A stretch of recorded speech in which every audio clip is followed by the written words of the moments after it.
It's the BlackSwarm podcast, baby. We're raw.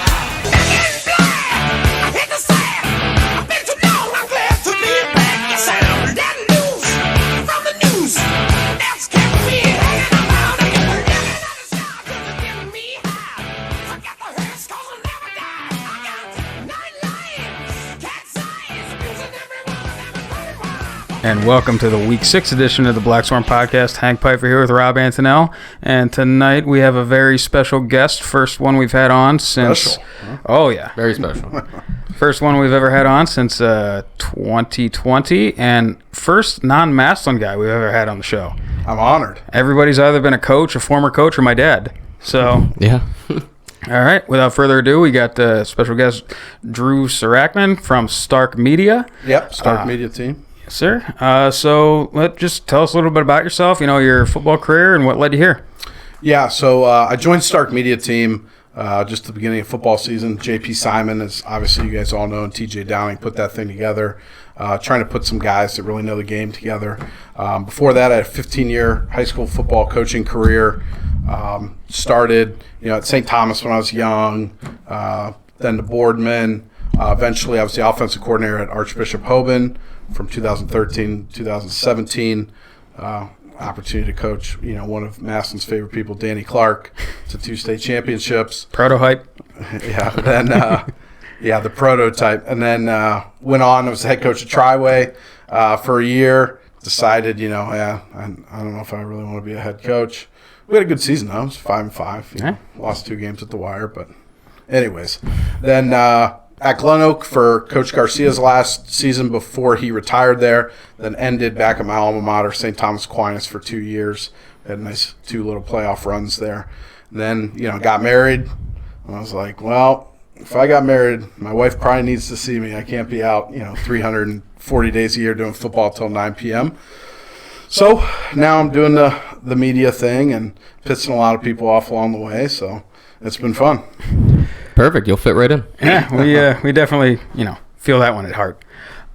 So Stark Media, tell us a little bit about that. You guys seem to kind of pop up out of nowhere. Yeah. I tend to keep my head down a little bit, don't pay too much attention to what's going on. Mm-hmm. And you just, from the clouds, like, oh, Stark Media is doing this, that, and the other. So tell us a little bit about that. Yeah, so obviously JP Simon and TJ Downing, who played at Glen Oak, All-American at Ohio State, got together. They wanted to do something that was a little bit better. I mean, you guys know, when we were growing up, like, when I graduated high school in 2005, and even when you guys were in school, the Canton Rep did such a great job, like covering high school sports. The Independent did a great job. And now, with newspapers kind of going downhill, radio stations going downhill, they're getting bought out by big people. There's not as much focus, not enough good high school coverage.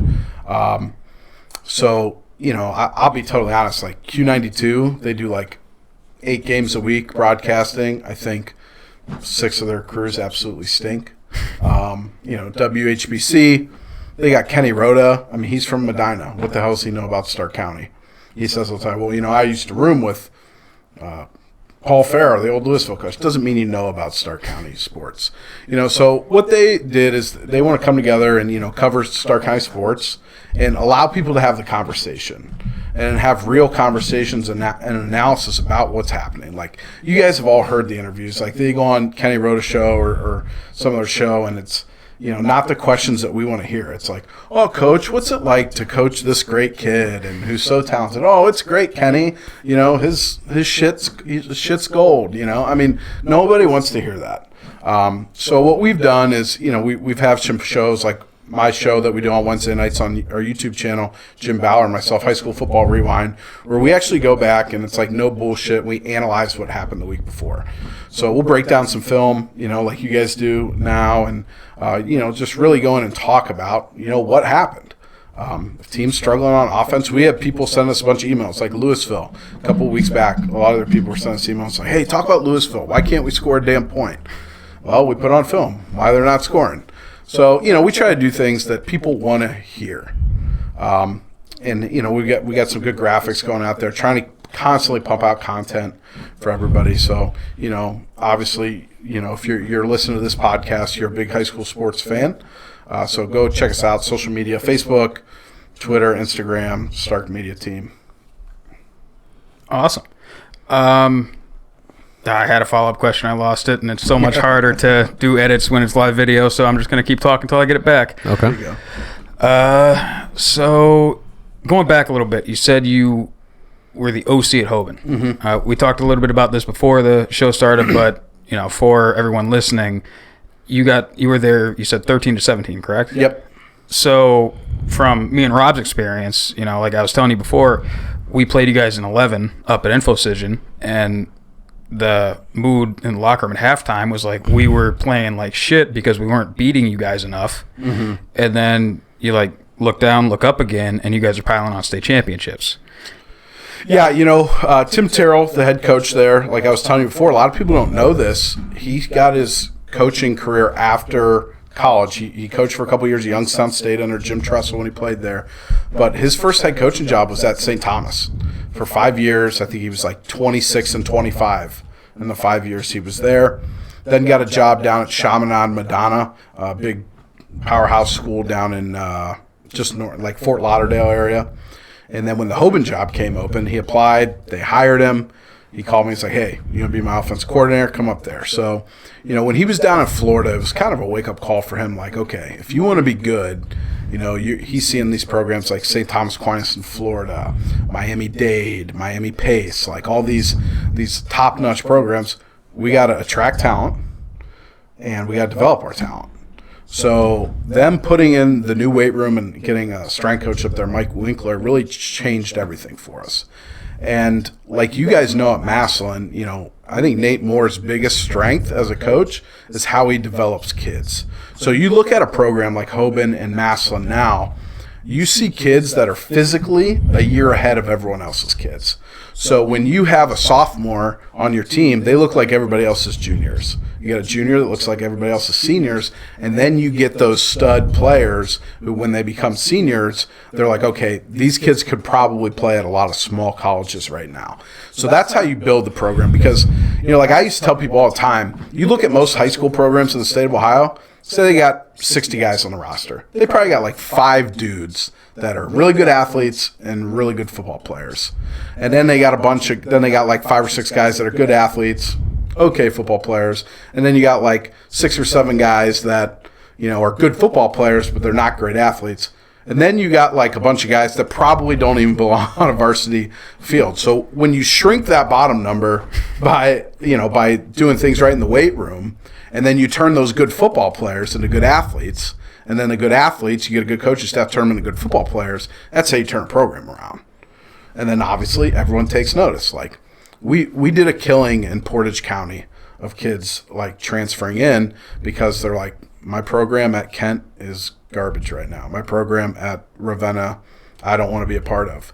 So we're getting a ton of kids, and they're like telling each other, like, oh, I'm going over to Hoban. I'm going over to Hoban. Same thing. Talmadge was starting to take a downturn. Green was not very good at that time. You got a lot of kids from there. And then once that happens, our first year, I think we had 44 kids on the varsity roster. And then by the time I left, I think we were around 81. And now I think Hoban's bringing in about 40 freshman football players a year, which a lot of them transfer out. I mean, you guys probably know this at Massillon. Throughout your years, you got kids that come in at freshmen because they were good at Tuslaw or good at Perry, and they're like, oh, I'm going to go play at Massillon. And it's not really the case. Like, so they leave after their freshman year. So now they're bringing about 33 guys per class, the football program. So that's how you build the program, and that's how it happened up at Hoban. Unfortunately for us, we got Danny Clark to he transferred up there. So we're our running back Todd Sibley committed to Ohio State as a sophomore.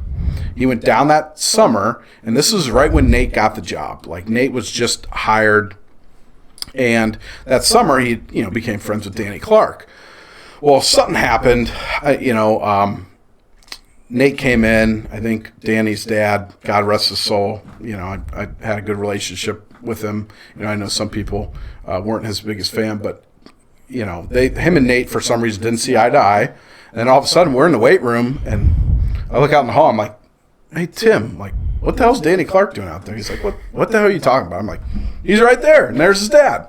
And they came up and they're like, we want to enroll our kid at Hoban. And we're like, okay. Well, Tim just walked him up to the admissions office. They talked to the admissions people, and Danny Clark was coming to Hoban. There were a lot of things that we had to fix with Danny, but like I always loved Danny's, as a teammate. The way he conducted himself as a teammate. I think he definitely matured. I know he had that really rough playoff game up at, was it Perrysburg? Yep. Really rough game, and he really matured. And unfortunately, in college, he can never find – he's a pro-style quarterback. And when he got recruited, everyone thought he was a dual-threat guy. That just wasn't the case. But, he did a great job for us. He had some big runs when we needed it. He made big throws. He protected the football. And this is the thing. A lot of people give Danny Clark shit, but how many high school quarterbacks can say they won 2 state championships, went 4-0 against Canton McKinley, and 5-0 against St. Vincent, or 6-0 against St. Vincent St. Mary? Not many. Yeah, not a lot. Sure, and that's obviously combined with his time at Massillon and Hoban. So, but yeah, that's kind of how things got built at Hoban.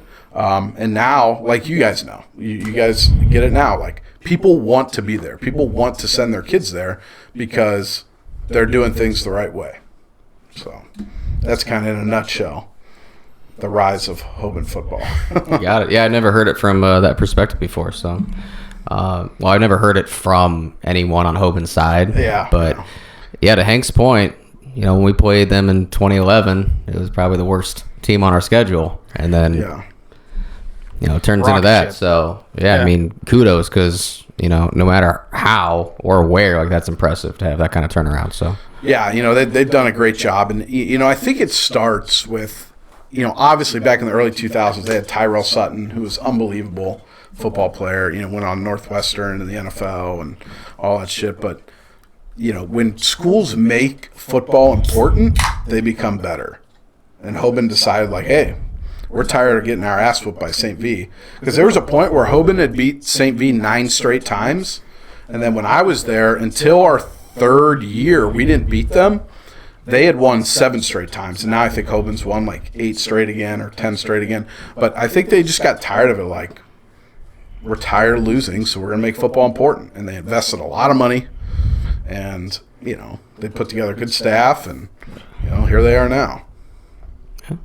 Yeah, I guess on the subject of rebuilding a program and getting it, in its glory again, might as well talk about why you're on the show right now. Yeah. So last episode, we got a fan question about, Jason Hall and his era at Massillon, and me and Rob probably spent a solid 20 minutes just burying the guy as best we could. no, I thought I was being polite. I wasn't. I was not pulling punches. Also, I have one more point to add because I forgot to bring this one up. When you played for Jason Hall, Massillon football didn't start before 2008. No semblance of the history. You gotta appreciate the tradition. That was the thing, yeah. And it didn't. There was no tradition to the entire aspect of it, like there should be. But that's the last thing I'm going to throw on that grave right now. So the next day we're in the group text, and our let's see here, sometimes guest, almost never time speaker Jim sends a meme. I looked at it, I'm like, oh, the Venn diagram would be a phenomenal words are hard right now. Format for this, and I'll even throw it up on the screen right now just so people can see it. But it was just a half-ass, just a little jab at McKinley, and really a jab at I would honestly say an undeserved jab at Antonio Hall because of the absolute shit show he's walked into. Yeah. And you didn't take too kindly to it. No, Antonio's my boy. I coached with Antonio for a year at St. Thomas. We had deep playoff run. I know what he's about, and I know the shit that he's got to deal with. And, I had just talked to him earlier that day. He was a little upset, shit's going on. So I'm like, man, these guys are dogging my boy. I got to get his back. So I was like, F them. I'm texting JP and the thread. I'm like, what the hell, man? He's dying laughing because, he knows you guys. He's laughing, And, they were getting me fired up. And so I hit the Twitter, man, and tried to blast you guys a little bit. But, no, Antonio Hall, so here's the thing that's tough is it's his alma mater. They will never be and this isn't a knock at Antonio, it's just the reality of the district. They will never be as successful as they were in the 90s. The demographics of the school and the socioeconomic climate has changed Canton City schools. Like, they're never going to have, 110 players on the roster and, just a mix of different type of kids from different backgrounds. So I don't think they'll ever achieve that success again.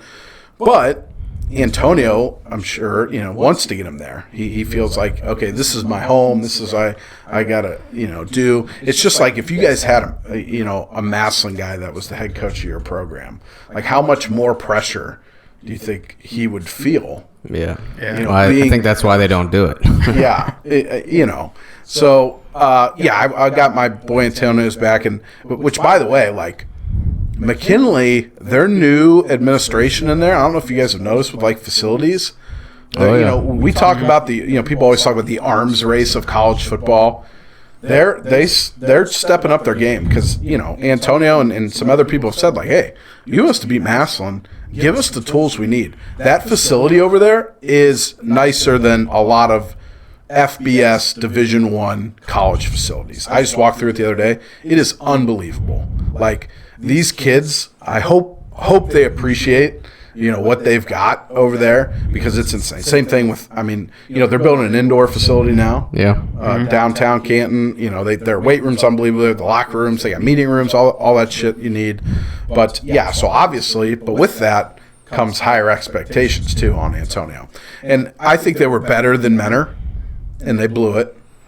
Menor's down. I think they were better than Dublin Kaufman. They just, for whatever reason or another, couldn't stop running off tackle and couldn't make tackles. And then they showed last week, and I had a feeling they were going to. They just beat the piss out of Green. And as you guys know, it's not an easy offense to defend if you don't see it all the time. They made Green look like a JV team last week, and I think that's the talent that they have.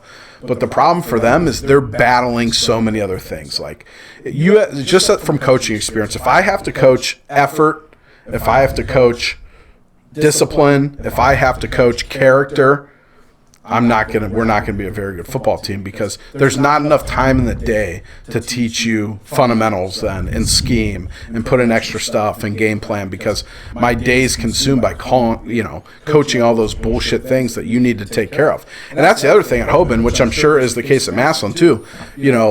We never had to coach effort or discipline, like, within the team. Like, no kid ever talked back, or some player was knocking them upside the head. No kid was not showing effort, or their teammates ripped them like, hey, you're not going to do that to us. And I think that's the thing that McKinley's struggling with right now, and that's kind of been, like, they've been their own worst enemy. But, yeah, Antonio's my boy. I think he's going to do a good job. People got to remember, too, that he had to hire a whole new staff, 2 months before a season started. Yeah. Obviously they got no one's, and this is what I tell people too. Like, I defend Antonio Hall, but no one's feeling bad for McKinley. Nope. No. Especially over here. No, not at all. But no one's feeling bad for McKinley. Like, they've been successful. They got the resources. They got talent. No one's feeling bad for you. Strap it up. Quit feeling sorry for yourself. Act the right way and go win football games. Right? To that point, you look at Coach Moore's first year here, 4-6. Meat grinder of a schedule, like, until that last second hero touchdown by McKinley's quarterback. We were walking to the playoffs at 5-5. Next year, quick exit in the first round, and then after that, it's been nothing short of a regional championship since. So it takes some time to get the stink off of the program from the previous regime, and it's definitely not an easy task 2 months prior to the start of the season. Yeah, and when you take over a program too, it's just there's 60 kids you got to get to know. Like, obviously you guys have had teammates. There's that kid that needs the constant, like, in your ear MFing, to get motivated, and then there's that kid like, man, coach, don't MF him or he's going to go kick and cry and stuff like that. So it takes a while to get to know your kids and how you could coach them, and then you got to coach up your staff too. Like, that's one thing I think Nate's done an unbelievable job of. For all the success that he's had, those guys are still there. Major,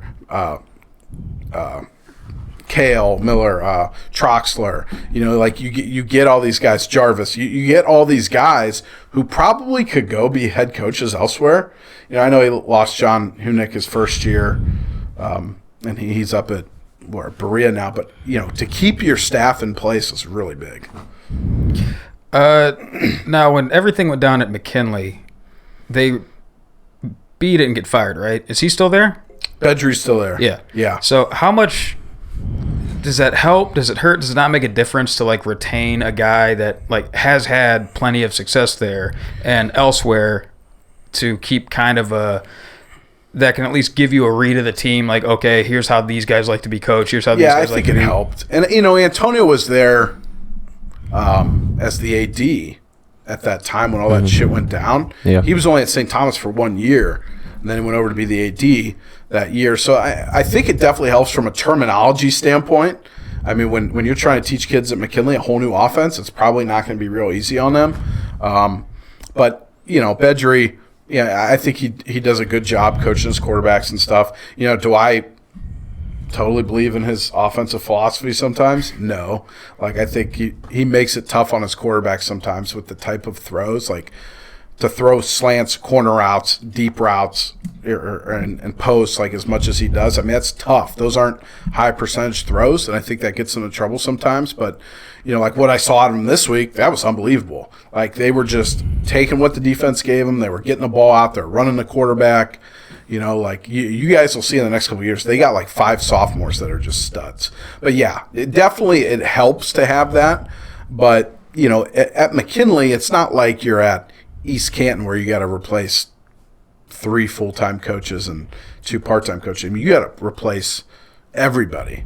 And guys that have been there a long time and guys who have relationships with the kids and with the parents. So now you got guys like 2 of these coaches went over to St. Thomas, my alma mater, and they're trying to pick kids from McKinley and take them with them.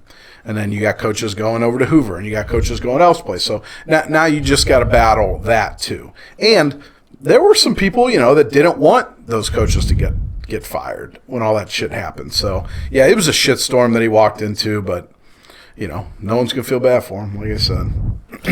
Yeah, one thing I want to go back and touch on real quick, now that we have an appropriate guest to talk about it, is that we know some people out there that have this philosophy, this just authoritative philosophy where it's you coach every kid the same no matter what, and if they don't like it, they can go kick rocks, whatever. Can you just speak on what would happen if you just coach the entire team in the same manner? How would that go? I think I know where you're going here, from where we were into, but no, it's actually this isn't a specific thing at all. Okay. It's just things we've heard. Coaches that have been that way. No, it's not coaches. Well, no, definitely not. I didn't have a coach like that. Right. But no, specifically with one friend that is like that. So like, he's like, I'll just kick him off the team. I think it depends. Yeah, you've got to.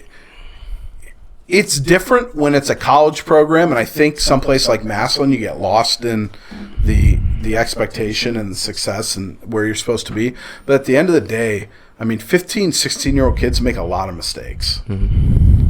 And we're not just in the business of winning football games.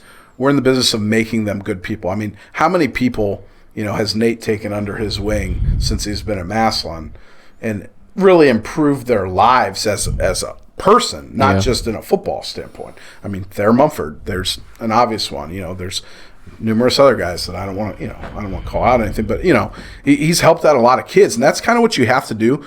But that also gives you a stronger bond with the kid because now they trust you. Like, I talk to kids, people all the time. Like, I coach kids that come from poverty, and some of these kids that come from the inner city. They ain't gonna do shit for you until they trust you. So if you coach them just like you coach the kid whose parents makes $100,000 a year and goes to training and does all this stuff and grew up with disciplined figures in their life, you're not gonna get anywhere. So no, you can't coach every kid the same. You've got to change it. Now you can have standards that say like, hey, this is the minimum standard that you have to, to be a part of our program, like program standards. That's important. But, I think you take everything on a case-by-case basis and just say, like, okay. And here's the thing. Like, I'll be honest. Obviously, if you are a stud and you're more talented, your leash is going to be longer. Because at a place like Massillon or at Hoban or at McKinley, if I don't win, I'm going to find another house someplace else.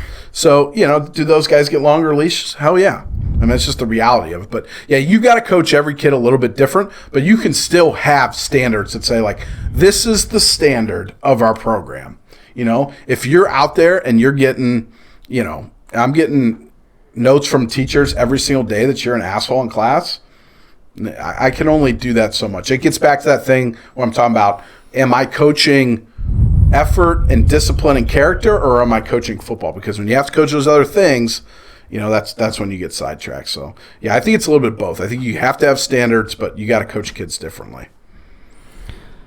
How hard is it to toe that line between, like, giving the kid what he needs, coaching up maybe a little hard-headed player that has talent, and giving him long enough of a leash to win football games because your job's also on the line? It's that, like, rock and the hard place of you're trying to raise this to be a good kid, and you need to win games at the end of the day to keep your job. Yeah, I think an in-game thing, like, and this is what people don't realize sometimes, coaching a kid in-game is so much different than coaching him during the week. Like, we've, as coaches, all had kids come up the sideline saying, like, what the hell are we doing? This play don't, it's like, okay, yeah, whatever. I'm going to beat your ass later or yell at you later. But right now, I need your head in the next play. So, it's about, like, calming those kids down. Those kids will come off the field, and that'll happen. Like, yeah. So, I think in-game, I never discipline a kid in-game. Now, if he gets, like, a stupid penalty or he's fighting, he gets thrown out of the game, well, then, yeah, you're no use to us the rest of the game. So I'm going to rip you right there. But, it's tough to discipline kids in-game because your head's got to be focused on the next play just like theirs does. But, I think, it is a fine line that you have to walk because – there's times that you're like, okay, you've got to sit down. This is why I take a case-on-case basis. If I allow this to happen, is it going to snowball? If I allow this kid to constantly be late, is that going to snowball into other kids? And now this hurts my program. So that's why I said, you got to have standards that they got to get to. But it is a fine line, and it changes where you are. The expectation at a Cleveland St. Ignatius is different than the expectation at Akron East. These kids at Akron East, hey, he's not at practice today. Well, mom needed the car. Mom's car broke down. We don't got money to fix it. I ain't going to be at practice because I ain't walking 6 miles. Sometimes you will have those kids that'll do it. And I've coached kids like that before. Where St. Ignatius, you miss practice, all you had to do is, hop out the dorm that you're staying on campus or, fire up the Benz and roll into practice on time. So I think your standards have to be different based on where you are. So those lines do move based on the program you're coaching at. Yeah. It's kind of where I wanted to go with that next to begin with. But besides from a demographic standpoint, you've been at different types of schools, different sizes of schools. You mentioned earlier that at Hoban you never had to worry about effort. Mm-hmm. Kids coached each other up. They held everybody responsible. Do you think it helps a program having more kids in the does a bigger school maybe have a higher standard, have more kids that can hold each other accountable compared to a smaller school? I think that's more of a practice thing. Like, you're able to do more at practice when you have more kids. And then when you have a weight program like a Hoban or a Massillon, and you can develop even those kids that aren't, like, great, that gives you a great look at practice. Like, you guys, I'm sure, have been part of teams who are like, God, our scout team's just awful. Been there. You know what I mean? Been that scout team guy. So, yes, more kids definitely help you because they allow you to practice. And that's part of building a program. Not to mention, obviously at Massillon, they probably don't worry about this as much. But from a fundraising standpoint, I coached at a small school. I was the head coach of Triway. I'm like, yeah, I just need like 5 more kids to sell discount cards so we can buy this tackling dummy. You know what I mean? So, yeah, more kids, like a bigger school, having more kids definitely helps you. I mean, if Akron East, like the way they're like, I don't know if you guys have had an opportunity to see them, like over the past 4 or 5 years, they're probably pumping out 3 D1 kids a year, which means those kids are there as their sophomore, we're talented. As a junior, they're talented. And as a senior, they're playing really good. But they only have about 35 guys on the roster because Coach Hayes is like, this is our standard, and I'm going to keep it high. And I know what you're going through. So you can't complain to me. A kid complains to Coach Marcus Hayes, I this and that and this, and, my circumstances. He's been there. He's come from where you come from. So he understands what you can do and what you can't. And I think that allows him to coach those types of kids harder. It goes back to trust. But, yeah, numbers it's huge. It's huge to be able to do that, especially, like I said, when you're able to develop them and then they're useful to you in practice. And then when you go deep in the playoffs, those kids become better. Like, I'm sure there were kids right now that are playing for this Massillon team that you guys might have known, like, as sophomores, like, that kid will probably never help us. But the way that, they're developed and the extra practice they have from the deep playoff runs make those kids a lot better. I mean, how much better would you guys have been if you were going to the regional championship, every single year, state semis every single year? Those extra 4 or 5 weeks of practice, they make a huge difference. Yeah, absolutely. Yeah. I really don't have any more follow-up. It's been a while since we had a guest on. Yeah. So I kind of had to, when we were having a lot of guests on, train myself into do less of listening and more of okay, what can I ask off what he's saying right now? Mm-hmm. And now I'm just back into listening. Just right back into listening. Hey, that's cool. I mean, I think that's what people want to hear. I don't want to hear. They want to hear people have a conversation. Yeah. Yeah. So I guess we can keep moving to the. Words are really hard for me right now. Goodness. I am riding the struggle bus. Massillon's coming off a humongous win last week against the number 1 team in the state, St. Edwards. Number 19 team in the country. Yeah. Great game. Obviously, we were there. I believe you were covering a different game at the time, but you did watch some film of it. Yep. So why don't you just give us your first impression of what you thought of the game? I mean, I don't think it could have gotten off to a worse start for Massillon. Yeah. I mean, anytime you return the opening kickoff, that's just like a deflating moment for your team. And then for them to come out on offense, the fumble, and St. Ed's go. I mean, they gift wrapped them 14 points. But then when you look at the rest of the game, they had to climb out of that hole. But they outscored them 31-14 the rest of the way.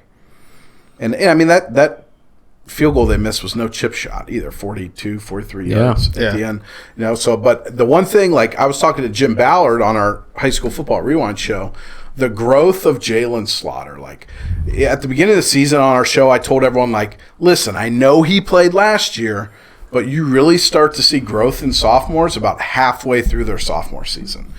And the difference for him of, on his throws, especially the throws over 15 yards, the touch he's getting on his passes now, against Glen Oak, he's throwing these deep balls and they just look flat.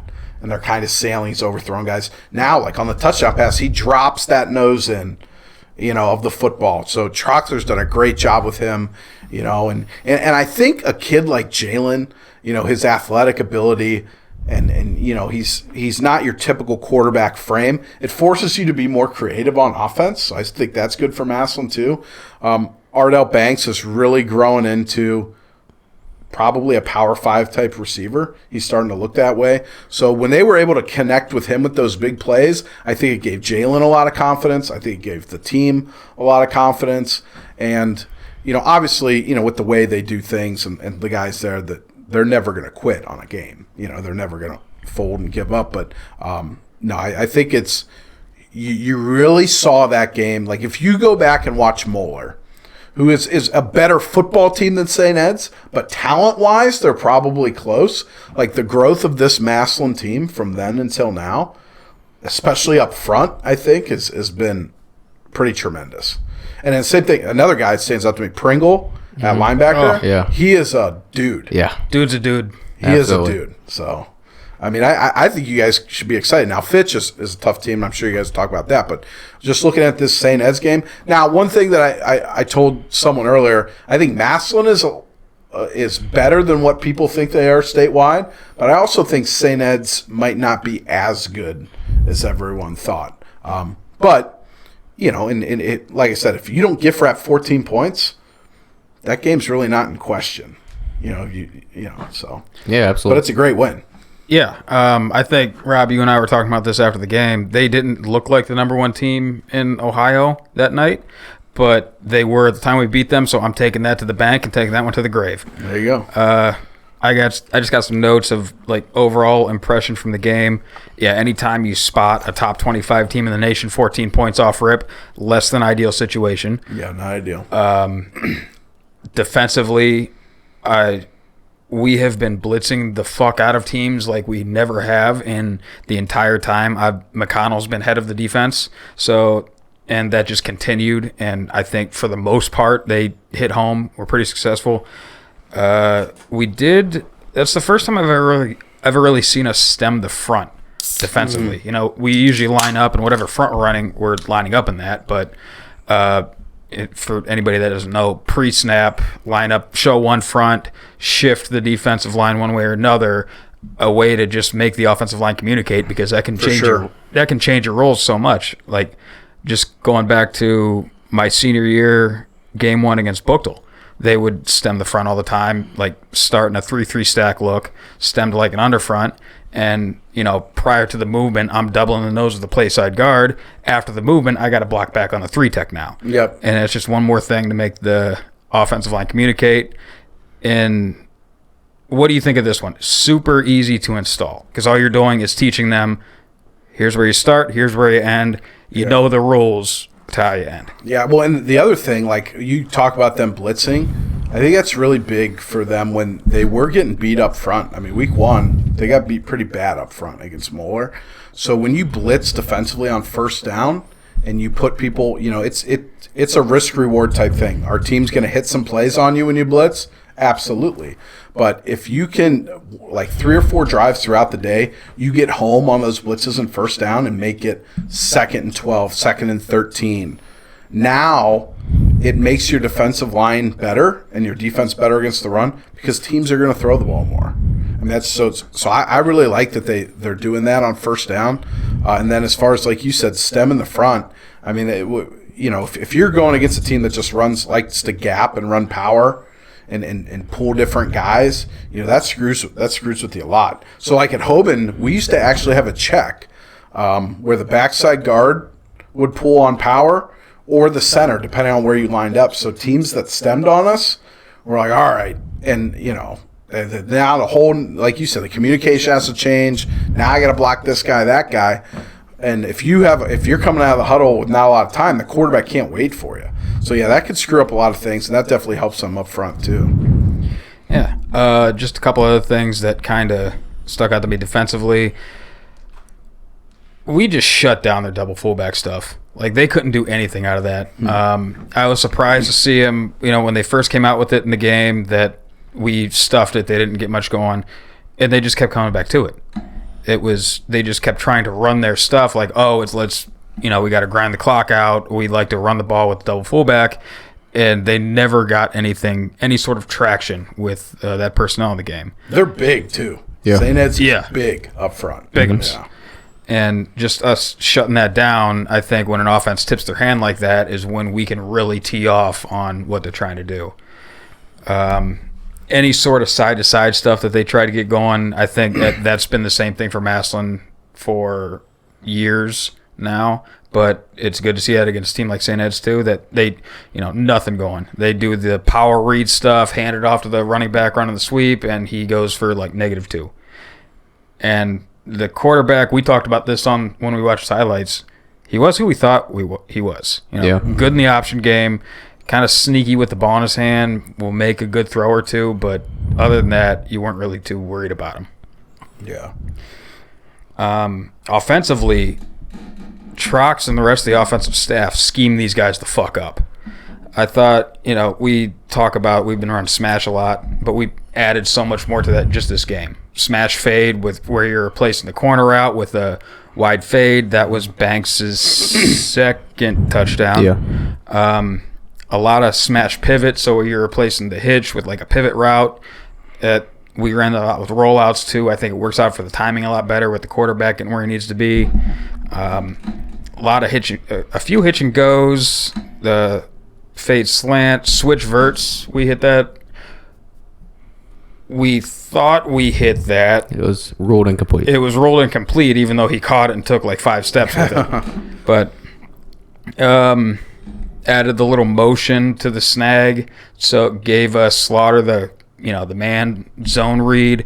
That's where he hit Banks on the backside slant for the first touchdown. Added to the run game some stuff. We can watch that. The tight end pop pass. Love to see that shit. But other than that, I think the only downside was a few badly timed drops, a couple misassignments. It's going to happen. I mean, they're kids. They're going to continue to get better. It's it's a 16 to 18-year-olds. Like I tend to harp on misassignments and poor execution a little bit more, but at the end of the day, these are kids doing this shit. Yeah. Oh yeah. And in a big game, that shit's amplified too. Mm-hmm. In a close game, that shit's amplified. You're up 2 touchdowns against, Mansfield early. The kid drops the ball. You don't remember it the next week. Mm-hmm. You drop it in a big game against St. Ed's. Well, now people are going to remember that. Yeah.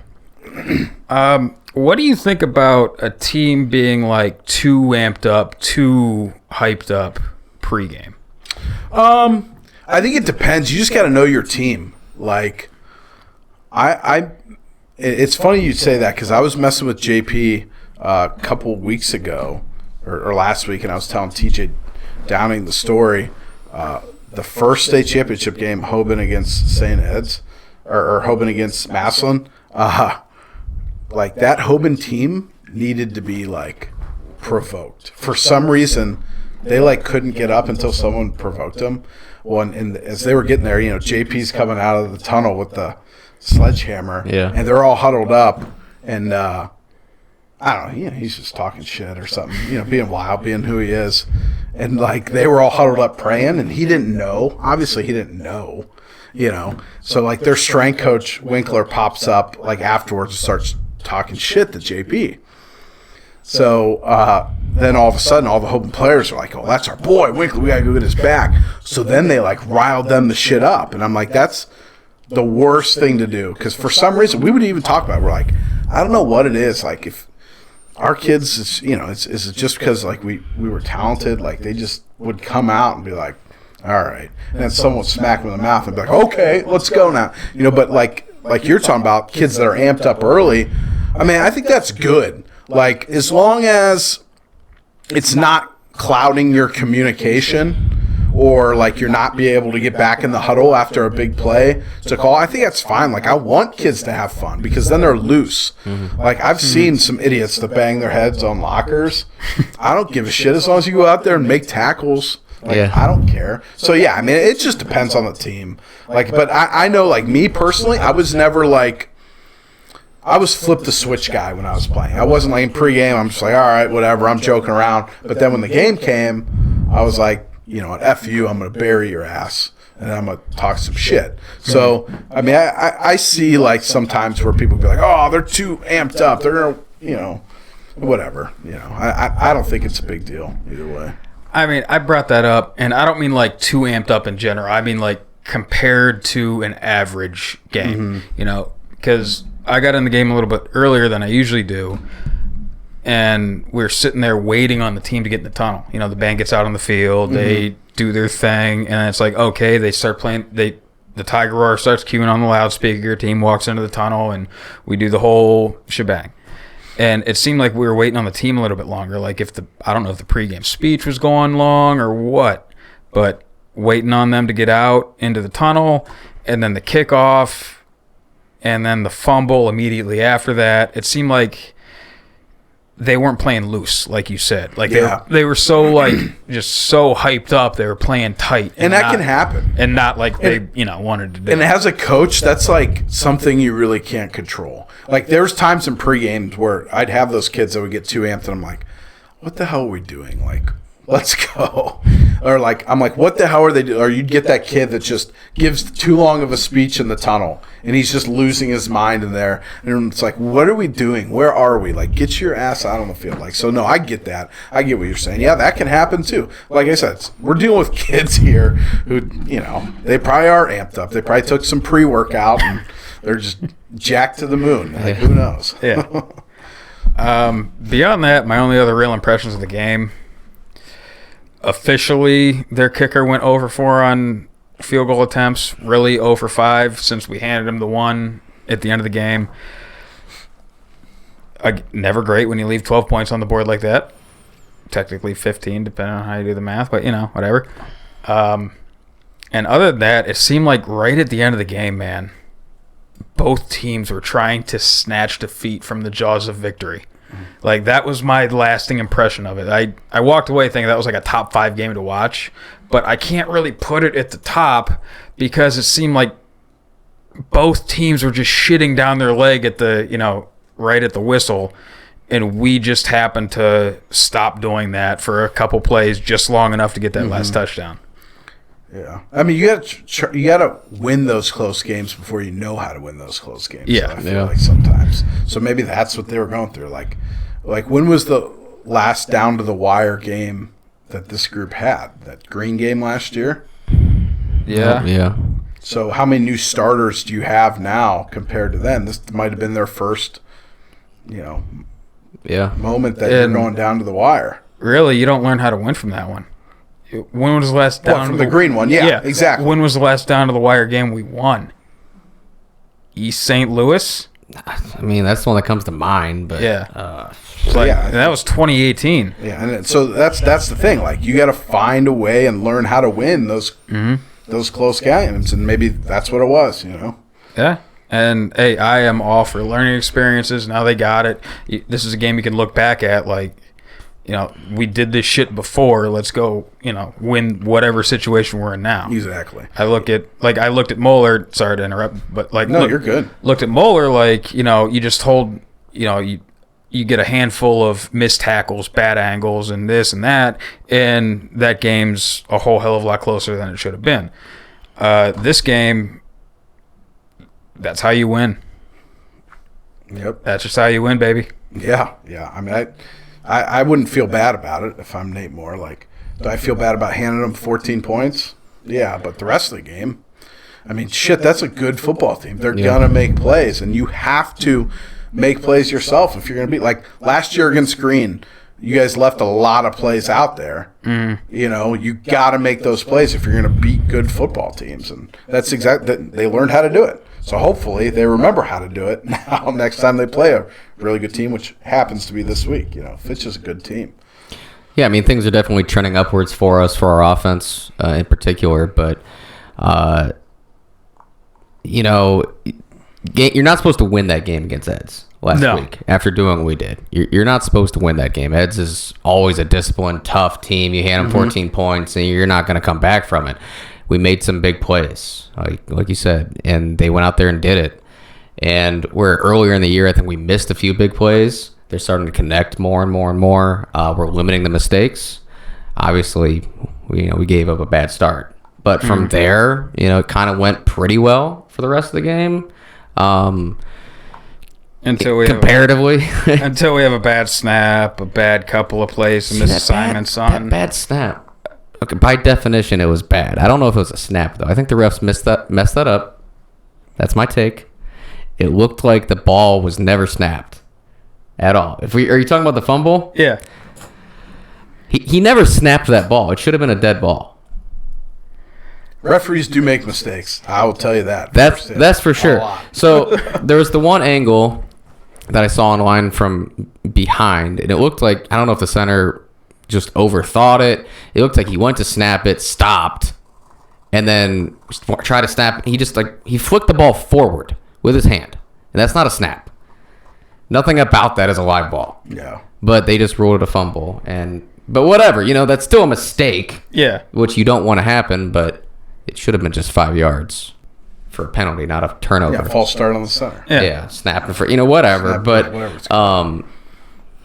yeah, still, I mean, it is a mistake, but it cost more in the game than it should have, I think. But then from there, you get the ball back, you're marching, you're going down the field, and then you get that 4 and out from their 30-ish yard line. Then, all right, it's coming down, nut crunch time. We get 1 3 and out. We have enough timeouts just to hold it with that and maybe do something. First down run, 9-yard gain. Shit. yeah. I remember I had, that was my weekend up at base, and it was a 3-dayer, so I managed to sneak down from Youngstown to get to the game. And I needed to drive back up. Well, I needed to get a ride back up that night. And I remember saying to my ride, I'm like, listen, if they get a first down here, we're leaving. We can't stop the clock. We can't win. Mm-hmm. He crosses the line. I stand up, start to walk. Fumble recovered by the Tigers. Wait, what the fuck happened? Yeah. Pringle ripped it out. Yeah. That'll be in the highlights we'll watch here in a minute. And then we just pull it together, man. And by that point in the game, Ed stopped pretending that they had a corner that could cover Banks one-on-one. Just true double coverage over top of him. And at that point, it's like, who else you got? Who's going to step up and make that play? Who's going to go out there and win that goddamn game? And you saw it. Just hell of a throw. Hell of a catch. Game. Blouses. That's it. Still almost tried giving it back to them after that, but yeah. That's a tough throw in the red zone too. Yeah. I was telling Jeff Tyler, the guy I do games with, it shows you what the red zone does is it reveals your weaknesses as an offense. So a team like Green who goes 5 wide, they can't run the ball. So in the red zone, they're going to struggle. And when Massillon now, with Slaughter having touch on the ball, which you really need to do in the red zone, it makes them a lot more dangerous. And, it's going to keep the run game open more. So, that's a great sign going forward that, they're scoring points in the red zone, touchdowns in the red zone. Absolutely. That's about all I got for the St. Ed's game. Rob, you got anything else? No, I think that's about it. Let's see here. How are we doing on time? Okay. Let me get... You want to watch a little bit of film with us, or you just want to jump straight into Fitch, or what? No, watch some film? Your show. I'm along for the ride. All right, awesome. We'll get right into that film then. We'll get into that film right after I get this read-in for the new official BlackSwarm podcast sponsor. Okay. A little Ground Zero Massillon martial arts action. If you want to start working out, if you've been working out for a while and you want to get something a little bit different, more than just the weights or the Stairmaster, Ground Zero MMA is probably what you're looking for. They got all sorts of different stuff there. MMA, boxing, kickboxing, jiu-jitsu, wrestling, yoga, private one-on-one lessons, and lessons for the kids. So if that's something you're interested in, it's a whole different type of workout. It's something like what they used to do to us back in the day in weight training, go play basketball, kids. Yeah. It's you're getting a really good workout in without feeling like you're really getting a workout in. It's located on 133 First Street Northeast, Massillon, 44646, across from Massillon Transmission and Chloe's Diner. If you want to get a hold of them, just see what they're all about, you can just go ahead and stop down there or check out groundzeromma.com. Ground Zero Massillon Martial Arts on Facebook, or GZ, not hyphen, underscore. Thank you. Words are hard tonight. I am riding the struggle bus. If you knew that one. GZ_MMA on Instagram. So go ahead and check them out. Shout out to those guys, specifically my buddy Dustin Moedano, who reached out to me for that. So with that, we'll get into a little film room action. Check out Fitch and get you out of here, huh? Sounds good, fellas. All right. Awesome. All right, back with a little film room action now. We're going to get into first one looking like the game-winning tutter against Ed's last week from the sideline view. So, Rob, just hit play, let it roll, and let's watch. Good drop. Now, 3-step, hits a back foot hits, lets it rock. And just a quick little hitch and go. Corner bites on a little bit, waits on him. Just gives him enough room. Make that pitch and catch. Yeah, like I just told you guys a little bit ago, it's like this ball by him dropping the nose down is such like an elite high school throw. Because so many times those quarterbacks are just throwing that ball flat, and the receiver's got to go up and make the play. Like, he's got to go snatch it. So for him to be able to drop the nose down in that spot, that's like you ever see, like on Hard Knocks and stuff, the trash can game. Those guys dropping the ball in the trash can. It's exactly what this is. And that corner does a terrible job of squeezing the fade. I think that's one thing Longwell was elite at back in the day, was just dropping the ball in the bucket on those deep balls. And to have another quarterback to do that so soon, another lefty no less. Massillon fans understand we're blessed. We have some quarterback talent right now, and I just want to watch this again in all its glory. It's a big-time throw and a big-time moment. I love this angle because as I'm watching it, it seems like I'm in the play, like I'm actually another guy out there on the field. But what I like from a receiver standpoint is you see where Tolles kind of speeds up. He finds it right there, and he kind of changes trajectory a little bit to go get the ball. And same thing happened in the Glen Oak game, whereas like Slaughter may not have done this all of the time. You saw bits and pieces of when he could do this. And there was that one long throw down the sideline, the far sideline against Glen Oak, where this happens. He throws it, and it looks like Tolles isn't in position to go get it. Tolles readjusts his route, speeds up, goes and finds it. And it, like he said, it's an easier play for the receiver. I can go find the ball. It's coming down towards me. I can adjust away from the corner in this situation, or I can go find the ball rather than having to go up and make a play, or the defender's right in my face kind of thing. But the other thing the receiver does is he gives the quarterback a lot of space to make this throw. If he's got to put it on his outside shoulder, he's got space because he's saving that space between the numbers and the sideline. So many times you see these kids run fades, and they get so wide, and the quarterback's got to drop the ball in like a 1 yard area on the sideline. So he does a great job.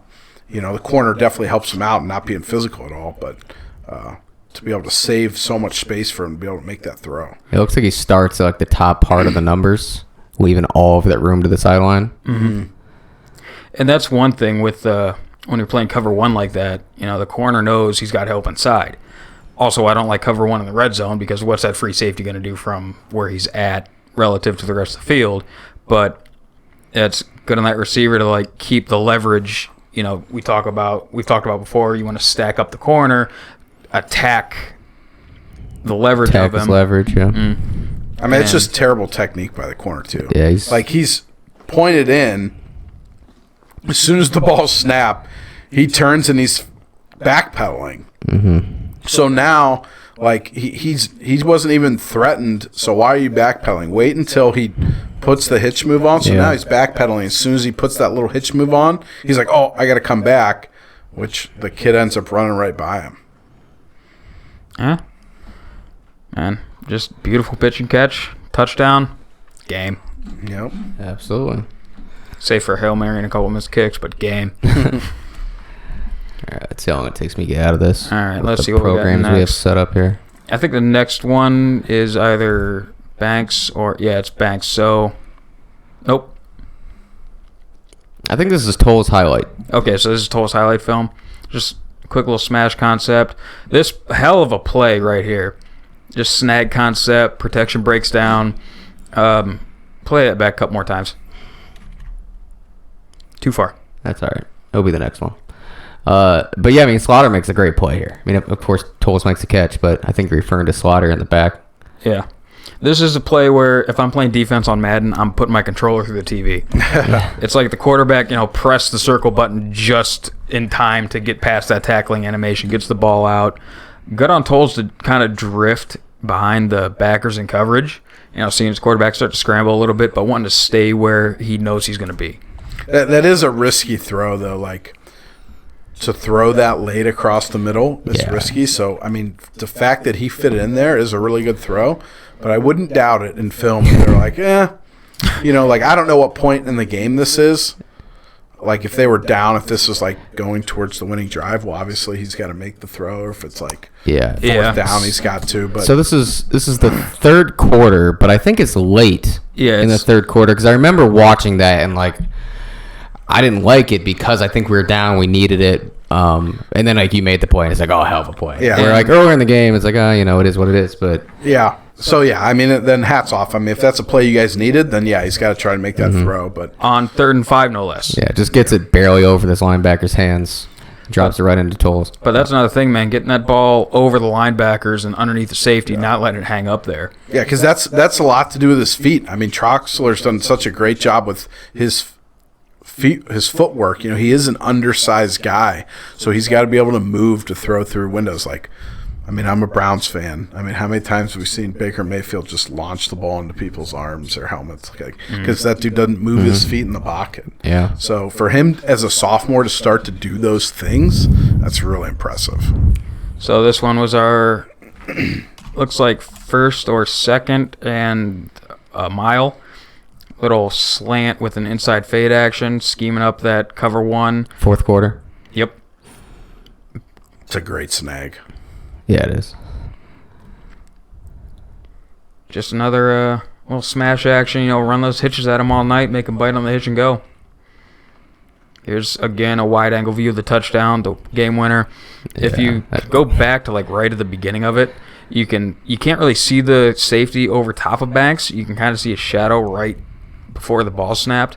But facing true double coverage like that, like I said earlier, who's your other guy you can go to? Yeah, for sure.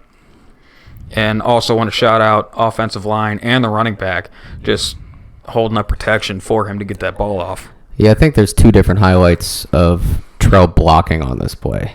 Not even because it's a touchdown, but because of the block. I think that's all of Tolles' highlights there. The celebration. Still love to see it. Yeah, I love the fact that I had random middle-aged men jumping around in the stadium, coming up and like high-fiving each other. It's not something you get very often. Football's a beautiful thing. Yeah. It's just the concept of like how our fans have been and how, in general, how fans have been over the years. It's not like it was 20 years ago. So you get those moments few and far between. So it's nice when it happens. Football brings people together, man. All right, now this is This is Welch's highlights. So that first play there, if you want to run it back one more time, that was on the Hail Mary where a dude just found an open spot over the middle, and they throw the flag on that hit. He conveniently fumbles it right to his other guy. I absolutely hate. What was the flag? So I think I don't know if it was a double. There wasn't a flag on this, was there? Yeah, that was a. For what? So flag gets thrown at the hit. And I think it's just refs now instinctively throwing flags at big hits regardless of how clean it is. I thought there was like a late hit out of bounds. At the end of the play, there was also a face mask. And that's how they got in field goal range. So Welch got flagged for hitting a tight end in the knee? Yeah. I don't know. Because I remember seeing a flag get thrown in. Piece of laundry got thrown on the field right at that hit. Like the flag was there. Here's the thing. And this gets me all the time too.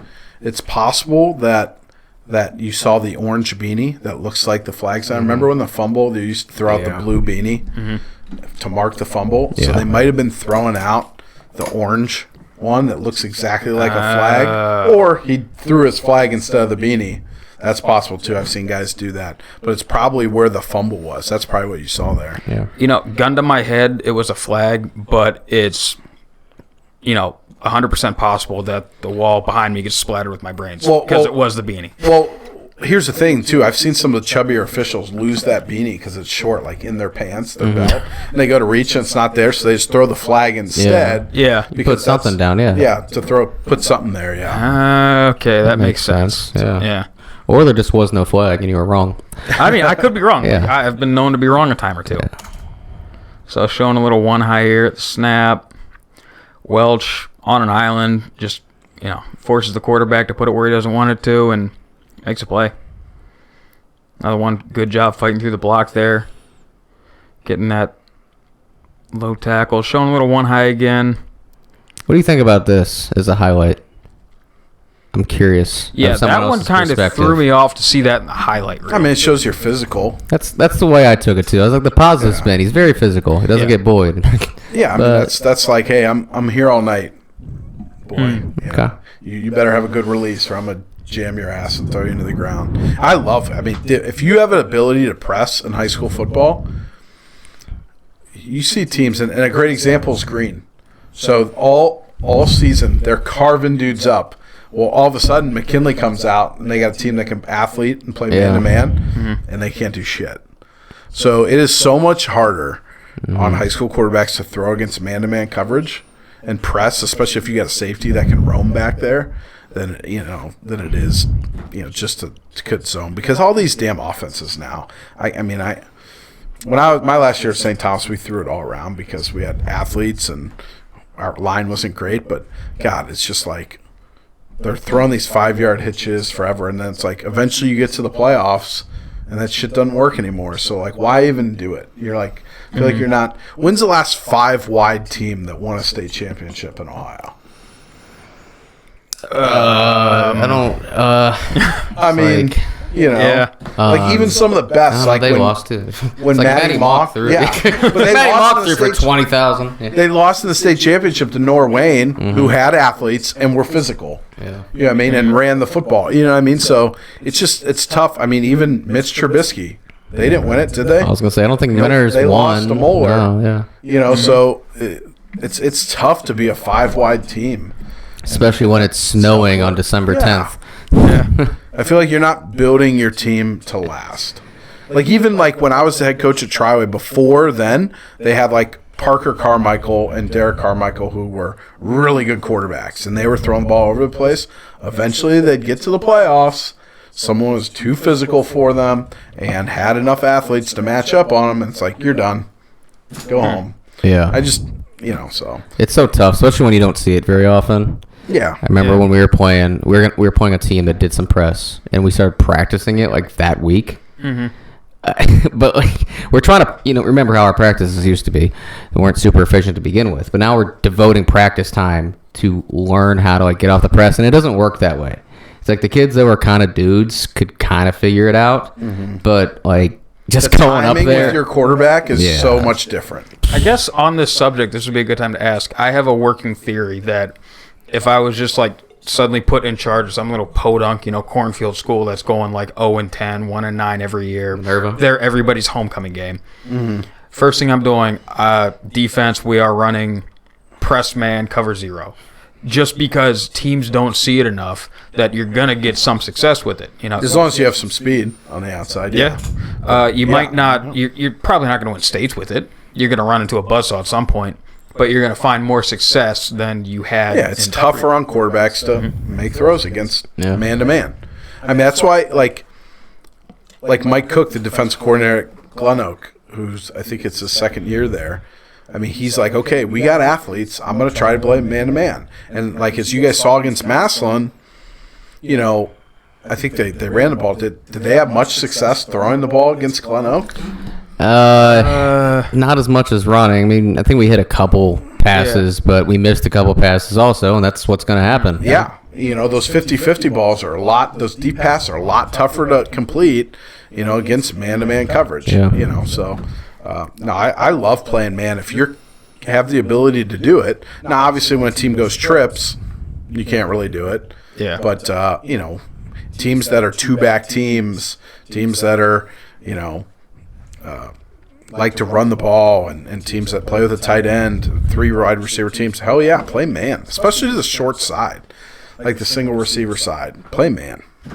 That's one thing Ed's actually attacked us with a couple times is, usually the backside receiver corner, it's a one-on-one. You're pretty much on an island. And they would go formation to the boundary, put their X out wide to the field, let him go make a play. Hey, corner, you better be ready to defend this. And I'm surprised they didn't go back to that more than they did, because when they did it, they found some success against us. Hit a deep ball just down the field, hit a comeback route when the corner was playing off. And they only went to it a couple times, but the times they did that, they moved the chains. Yeah, I think looking back, when last time I played Massillon was when we were at Glen Oak. I think that's the only time we've gone against them, and I think they beat our ass. But one thing I remember watching them is when they went against teams that were 3-by-1, if you put the back to the trip side, they went man-to-man on the single receiver on the backside. But if you put the back to the single receiver side, the corner would now be like your flat defender, and it would be like a cover 2 look on the backside. He'd try to funnel the receiver into the safety and come back to the flats. So, like... When would that have been? That would have been Garcia's last year at Glen Oak, so 18, All right. maybe? Okay. Yeah. Yeah. Okay. So that was when It was at Glen I Oak. was thinking He like was at much Glen Oak. further back. Yeah. Okay. So that was just McConnell was our DC then. Now it's co-DC, McConnell, and Leno. Gotcha. So I don't know. Which isn't a bad thing that they're doing. It's just, but yeah, when the back's away and it's just one-on-one, yeah. Well, like I said, they're playing man-to-man. Come get us. Come attack us. Prove us that you can complete the pass. And if not, we're going to put, So actually one thing we tried to do, and we ended up scoring a touchdown on it, or he might have got tackled at like the 2-yard line, is I'm like, all right, this is what we're going to do, because that backside safety we know is going to be to the single receiver side if we put the back over there. So what we did is we put the back to the single receiver side and then ran vertical out of number 3 and number 2 in the trips, knowing that backside safety, if we run him on like a deep curl, is going to come up on the single receiver. Yeah. And now there was just one safety to guard 2 and 3, and we hit the post right down the middle of the field. Whereas if you put the back to the trips that year when they were doing that, that backside safety is going to rob number 3 coming across the field vertical. He's going to grab him vertical. And that's how we got beat. We got beat a specific play in the Moeller game by that pretty much same scenario. He took that backside safety, he robbed the trips, and they released the back opposite. Gotcha. And he went up to see him against our jack It was backer. like a. Gotcha. Yep. It was like a. So who knows? Maybe they're doing the same trips check. Was the back to the single receiver side? So it was cover 4 poach. So backside safety is responsible for 3 vertical to the trips. Our jack backer was down on the line. We were just in our eagle front, under. Jack was in a rush peel technique. So he took like 2-3 steps up, back releases, but instead of running a wheel or a flat, he runs right up the seam. So I mean, if he's peeling, he's got to get that guy. Yeah. Man, so it's tough assignment. Yeah. But that back is pretty damn good. Yeah. What side was he lined up on though? That's the question. He was lined up Opposite? No, he was lined up to the single receiver. So they may you have go. changed it. Yeah. But- since then. And Yeah, I it should imagine do. it changes week to week or something, Yeah. or throughout the game even. But But just it's the thing, season, It's Yeah. the thing that he didn't attack the flat. He got just outside the tackle and upfield. Yeah, it's turn it into a sprint. Yeah. Yeah. That's really tough. So something like that. Just a quick question: how many plays do you need to see to like? Okay, this is what they do against back to the X versus back to the trips. So we had, I think we only had 2 game film, like the scrimmages and their first game since we were week 2. And it was just something like when I used to game plan, I look at formations first. I don't give a shit what plays I want to run. I figure out, okay, which formations are beneficial to us from a personnel standpoint. My offensive philosophy was always, how can I leverage the box so I can run the football? So I would find ways, and that's something that Fitch does too. And against McKinley, I don't know if you guys have the play, but they do that. Like if I was 2-by-1 and a team wanted to keep guys in the box and not cover that slot receiver right on the man, I'm throwing it there right now. Like, that's my best athlete that I have. I put in the slot all the time, and I'm throwing it there right now. So what teams do, like, okay, well, once you throw that, they've got to pull someone out there, and that's one less guy in the box. So, but, yeah, I used to watch film, and I would just say, like, okay, why are they doing this sometimes on trips, and then why are they doing this on other times? And they used to give a hand signal. Massillon used to give the hand signal. I forget what it was. Maybe like they like tapped the helmet or did something, with their hands. And that's when I'm figuring like, okay, why are they different here? And then we ended up looking and it was the back, where the back was lined up, which makes sense because if the back releases to the weak side, you can't they didn't want their linebacker matched up against him. Yeah. Now they may think like, okay, well, this guy's good enough to do that. Yeah. So we don't mind. And early week 1, how much do you have in? Right. Like week 1 is such an advantage to offensive coordinators than it is defensive coordinators because defensive coordinators are so like tendencies. What have we seen? What do we see? Because you can't game plan for what you haven't seen.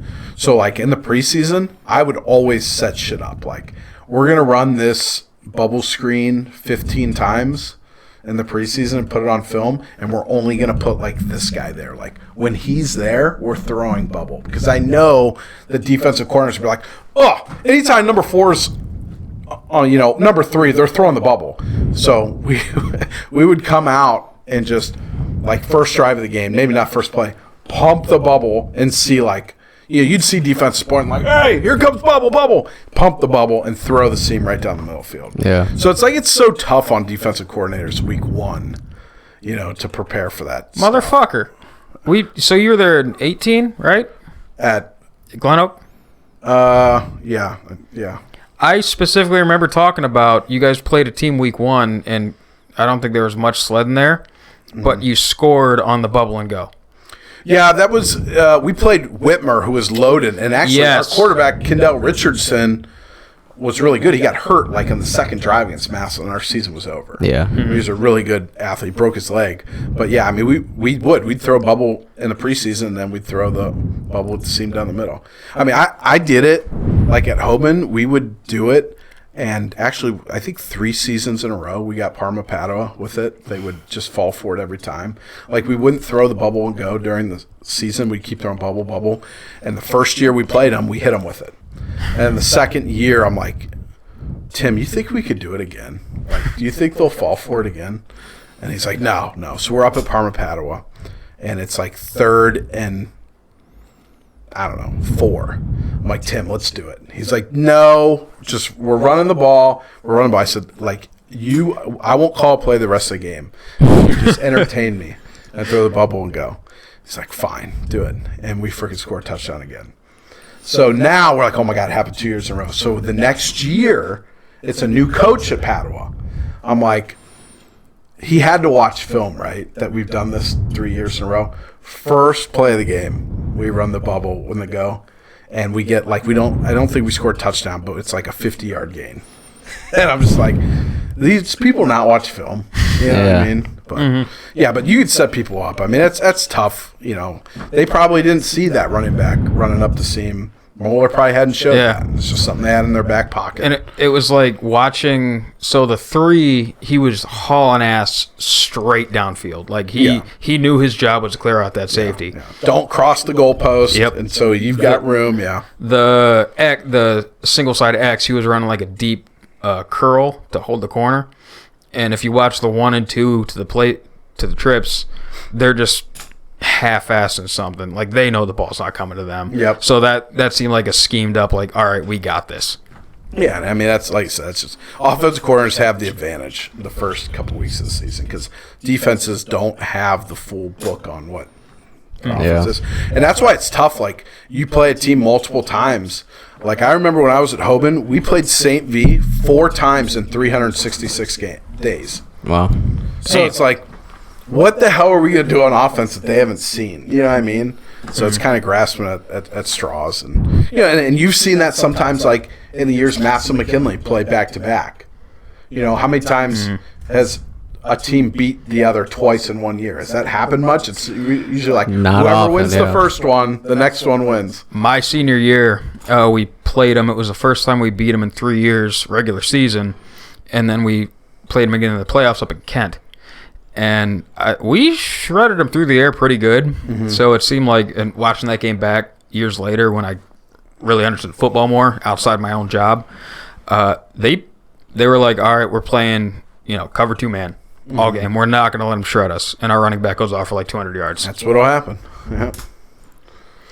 So, we want to keep chugging through film here. Well, that's it. All right, well, third down stop, just a hitch, one-on-one. I feel like that's a tough play for any corner, just one-on-one, open field tackle like that. Yep. We're always told that any open field tackle is a good tackle. Oh, yeah. All right, what else we got now? Okay, so we got some trail highlights. I really only wanted this in there because you can see some more run concepts are running. This first one, it was like just a zone insert. This one, just a little power action out of our split backs with Pringle in the backfield. Something it seems like we're finding more success with this year. There's that zone insert again. It's like just if you drew it up on a whiteboard, it looks like ISO. But like I don't call it ISO because the way the blocking works out, it's not downhill like fullback right at the backer. Is this the same play? That was just right there. Is this the end zone view? No, I don't think so. No, that's be the Because I opposite. think if he on that last play, if he goes on the outside shoulder of the puller, it's a touchdown. Roll it back, Rob. Yeah, so See, so we got this. tight end left, fullback right, zone insert. throws me off when they switch positions since I know he's our tight end. Yeah. So like if he goes up the left hash, I think he might be gone. Instead of he's quick to hit that cutback. See, just another zone insert. Hit that cutback there. But that's another one. He's making it harder on himself. Just follow your puller. Looks like that one was there too. And he's one of those kids, like I've coached kids like him. He's like, get me to green. So if I see any green, that's where I'm going to go. But you kind of like once he learns to follow the outside shoulder of his puller and like, okay, yeah, sometimes I'm going to get tackled at 6 yards, but sometimes I'm going to hit the big one. It's going to be easy. Like big time running backs that you see in high school, they play between the hashes. Like, well, some of them in big games try to get the corner. Yeah, and like you see him, he keeps trying to run away from people to the sideline. When he gets really good and starts to get that vision, like he's going to be hitting home runs between the hashes. Yeah, I think it's kind of. I mean, I've never had anybody else break down his film. He does cut back a lot, and I've never looked to see when he is, when he isn't. But I've always thought, like, it just seems like he has amazing vision because he hits some of those cutbacks, some of those creases. But, yeah, maybe there's a bigger hole that he missed. Yeah, and it's not a vision. It's just sometimes it's like trusting the play. Yeah. You know what I mean? Because it's not like he's bouncing them every time. Yeah, He's just, no. yeah. He's like doing too much. Yeah. A little bit, like on these clips. Probably what he's been used to with us. I mean, you go back and look at like the Hoover game from the 2020 playoffs or the one, whoever the hell we played when he went off for like 300 yards, got the rushing record at Massillon, single game. He was hitting the backside A gap on power like every other play. And now, granted, it was there, so it's like you can't watch film and say, oh, he shouldn't have done that when he's toting it for 15, 20 yards on it. But it is something that I don't know if games like that build bad habits that couldn't really get over last year because the season was cut short. But that's the things like can hurt you. Like last year I watched the film when Hoban played Bishop, the team from New Jersey that beat their ass week 1. I'm trying to think of the name of them. They're from New Jersey. Oh well. Anyways, so the first play of the game, the Lamar Sperling kid, who's really good, like he does the exact same thing. The puller's coming around, he cuts it to the inside, and in about 10 yards, he's got to juke the backside backer again, and they end up making the tackle with the safety. But if he just stays on the outside shoulder and just runs through, he's going to meet a safety in the middle of the field at like 20 yards, which, let's face it, free safeties aren't making tackles and running backs when they're in the middle of the field. So that's just like little things that as the season goes along, if he can fix that, it's going to turn into long touchdowns in big games. But you see other plays, like I remember we played the clip on here from the Mansfield game when it was we got the touchdown, got a holding call on it, and also are the only team in Stark County I've seen get a flag thrown on that same Coburg High celebration. So it ends up being like first in the mile for us. We run power, and it's just a mess up front. The lane's not there or anything. And it looks like he presses where he wants to be, sucks that backer in, and then just pops it out the backside A gap for like 20 yards. Yeah, no, I mean, he's talented, dude, and he makes a lot of plays out of nothing. That's just one thing watching film that I'm like, and maybe he's not used to running, getting behind that guard as much because, they do run a lot of that inside zone, kick out the opposite side. And I guess this is... And it's tough to see. It happens fast. Oh, yeah. Too. And plus, how often do we really get to play, even level talent? Yep. It's in high school when you're a dude like Trell, you're playing 90% of the time just because there's not enough teams out there. You're playing a bunch of scrubs that you could just out-athlete. Although it's tough. Like you were talking earlier about when you guys play Booktool, how crazy they are on defense. I would rather play a team like St. Ed's as a play caller where I know they're going to be where they're supposed to be when I call the play.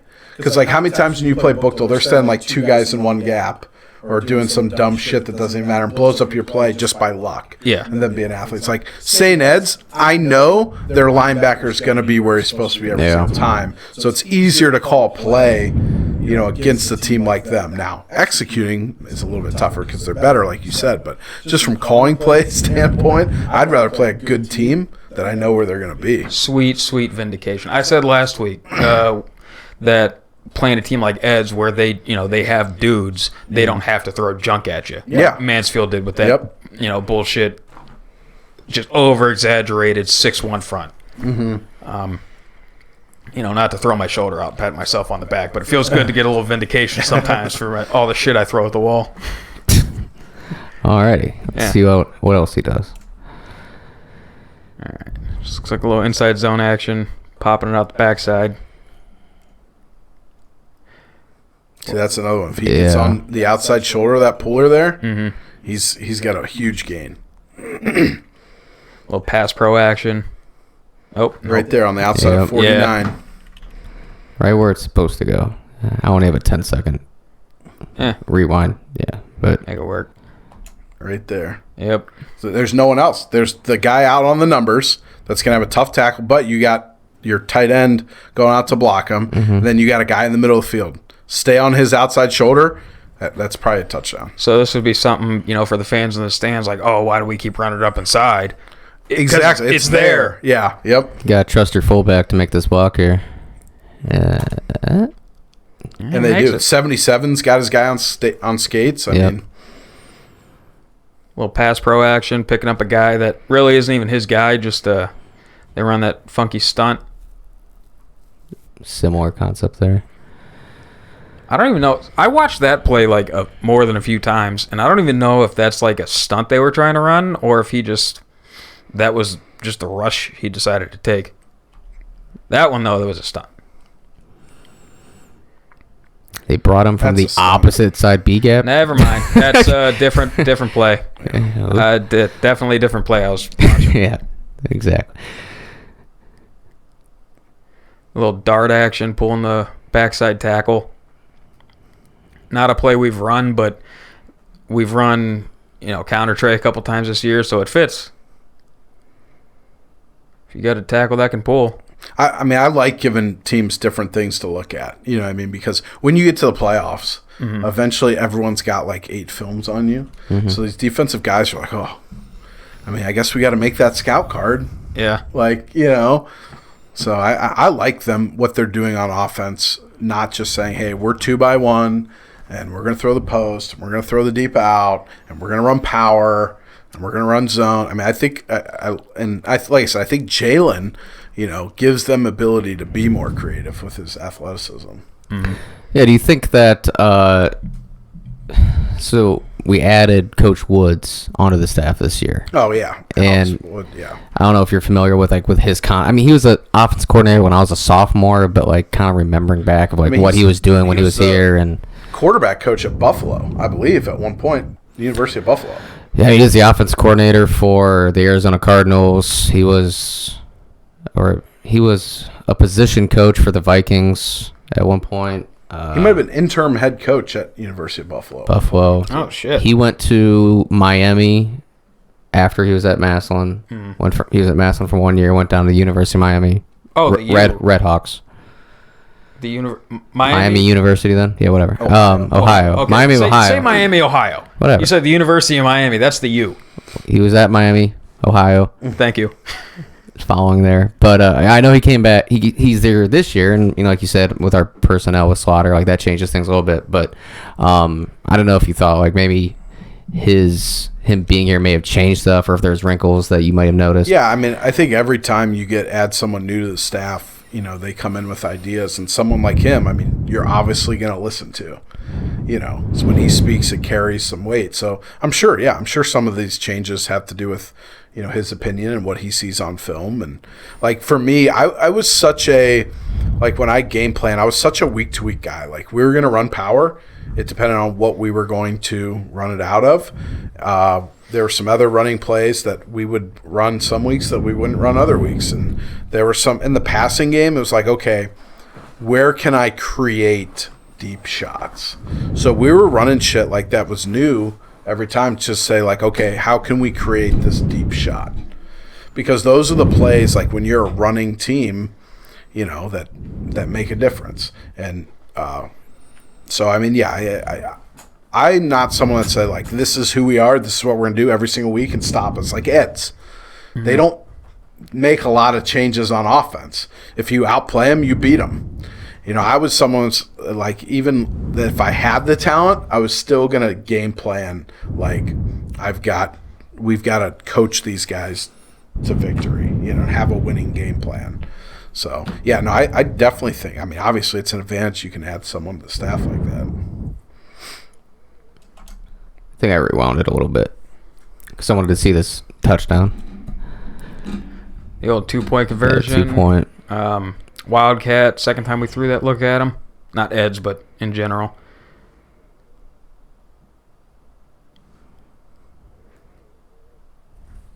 I think the one place Massillon's got to improve on offense is there's going to come a time where they're going to have to run the ball down someone's throat and win at the line of scrimmage for 3 yards, for 2 yards, for 4 yards. And I mean, that's where I think they need to improve, is like getting off the ball and getting movement on the line of scrimmage. Yeah. So is that just, when you say that, are you talking like scheming them up, personnel, motion, or just like tell your dudes to, hey, go fucking hit somebody? You got to just get up. I mean, you got to get bigger. You got to get strong. Obviously, they lift through the whole year. You got to get off the ball. It's about footwork. It's about double teams, getting your ass together with the other guy. It's about getting to the second level. Those types of things. Hand placement. There's a lot of things that go into that. All right. So that's Charles' highlights. Next one.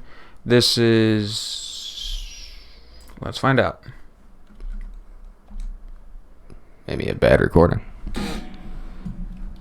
Huh. Looks like a bad recording there, buddy. It might be. I don't. They're not all 10s. Okay, so this one is the Banks touchdown.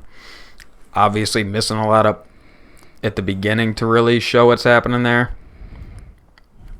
There you go. So you don't really get to see the motion of the backside slot across to show the man coverage, but that's exactly like why you run that play. Absolutely. With the window dressing on it.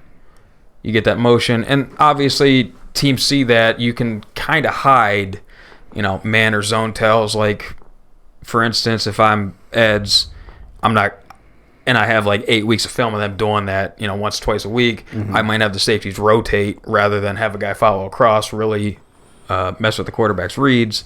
But, not something we necessarily showed before. Just really good job to give Slaughter the answers to the test before the ball's even snapped. Hell yeah. The other thing is, those linebackers were definitely read and run there. So I don't know if, the tailback gave him a little fake, like I'm coming downhill, like he goes downhill a little bit before, because that opens up the window too. You see both those linebackers take 2 big steps to the line of scrimmage. That's, and I don't know if that's like just the virtue of who we are as a team, that we're going to run the ball down your throat, or in our pass pro, you see our back get up to the line of scrimmage, get in the gap. That's something I remember talking with Mazer about that in like 2018 of like how I liked how Thomas, he would like kind of hang back more to the quarterback, and at the time I thought, get that wider field of vision, read your inside to outside backer key, who you're looking for to block. And he's like, no, we don't want that. We want him to get up on the line. Yeah, get out of that quarterback's way. All right. So we got the little pop pass to the tight end. I watched this play like a few times because I was thinking, maybe this is an RPO where he's reading the backers, because you see they just suck up like moths to a flame. I don't think it's an RPO because if you look how wide the running back's arms is, he's really like being over theatrical on the handoff. So I didn't pick that one up. I like that. What told me it's not an RPO is the receiver's up top faking the tag screen. Yeah. Banks just takes a couple casual steps, like, I'm not getting the ball. This ain't my job. Yeah. But just a really good, addition to what we do, how much we run power. They even block power there. Linemen aren't getting upfield, but tight end, we always run it inside the tight end. So yeah, it's a great play call.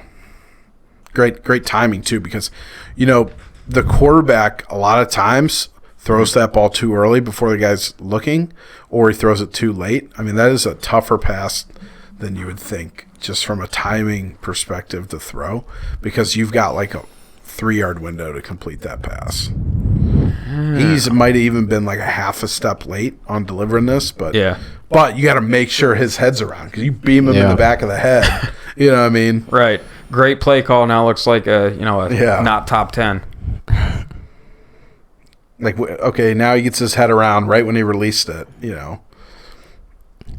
But I really like the fact that because we run so much, A-gap power, we're not running power outside the tight end. So when we do run it to his side, he's getting upfield to look for a linebacker.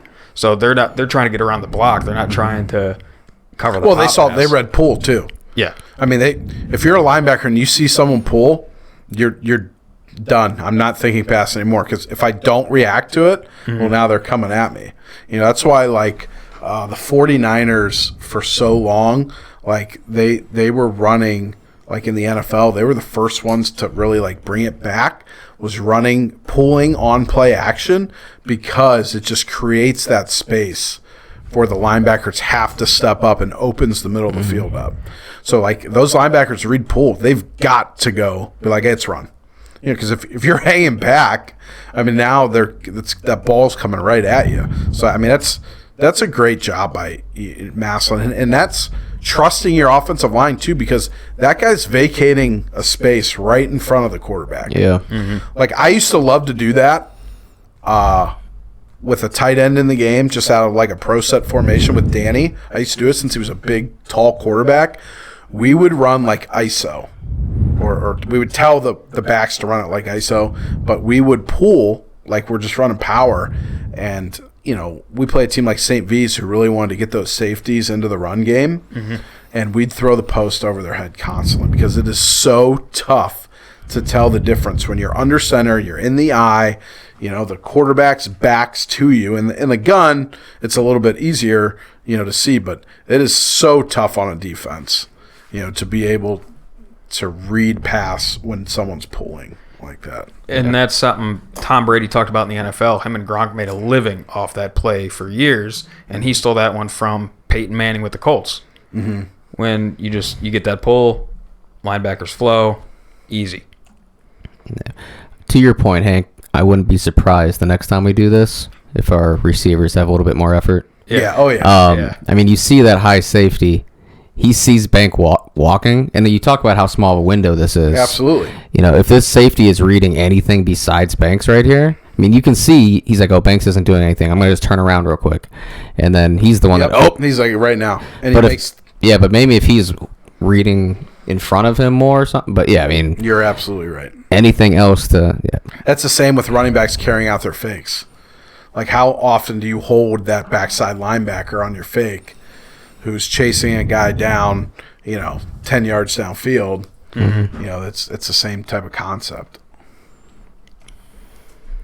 But really great play. and now it's something teams have to be wary of. So how much does having constraint plays like that help all your base shit? Like we've talked about before on the the fake screen and go, the bubble and go, just any stuff that works off of your base plays. How much does that open that stuff up, because it's something more the defense has to look for? Yeah, and I think it's something you can do week to week too. Like you can set it up off it. So like before, we had run like we'd go like twins with the tight end to the opposite side, and we'd run the end around to the slot guy, alpha power. We'd fake power to the side of the twins and run him on the reverse. Well, now, like you said, they've got a game plan for that, but now the next step of that is faking the reverse and throwing the post down the middle of the field. So yeah, you can set stuff off even off those little things right there. Mm-hmm. Like maybe setting up a screen off of that. Like, hey, we fake the handoff here to the tailback. We look the pop, try to look at the pop real quick.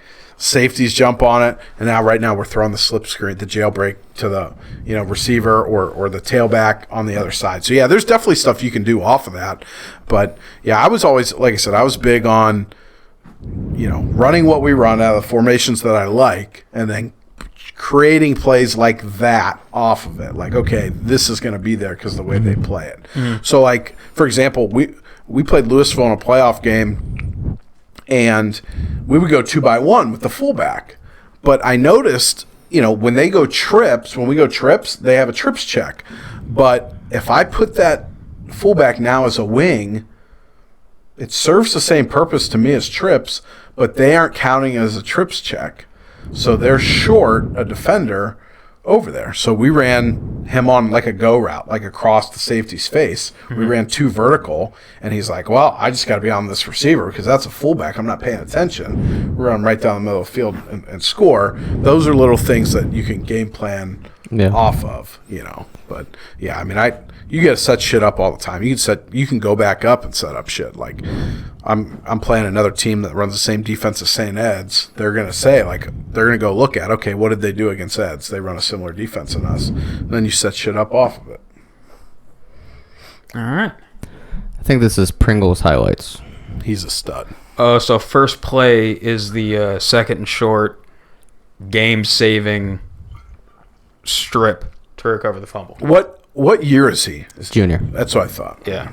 I think everybody save for like a corner, and is that it on defense? Welch is a senior. Moore is a senior on defense. On offense, the right guard is a senior, and Banks is a senior. Yeah. Gotcha. Yeah, we got talent. You got dudes coming back. Yeah. So, yep, this is the big strip. He gets it out and recovers it. Yep. And that's just something, man. You got to tell that running back, like, hey, you get this first down, just go down. But I understand that's something hard to tell a kid, when you're fighting for yards. See that little stem in the front action, movement up front. They try and run their, I can't really tell if that's power read or just fake power read, Q power all the way. Look how he dips on this one. Just gets underneath that block. Yeah, he's good.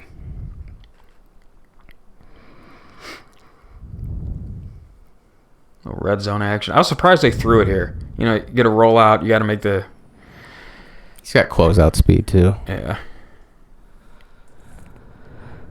Another power read, hand off to the running back, which is really exactly what our defense wants you to do.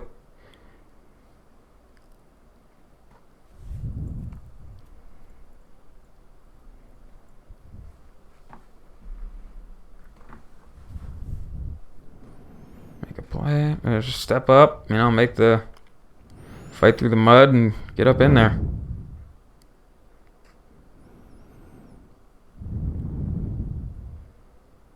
That's a massive offensive line for Eds. Yeah, they're big. They're so big. Good, too. I think they had like 3 offensive linemen offered by Penn State.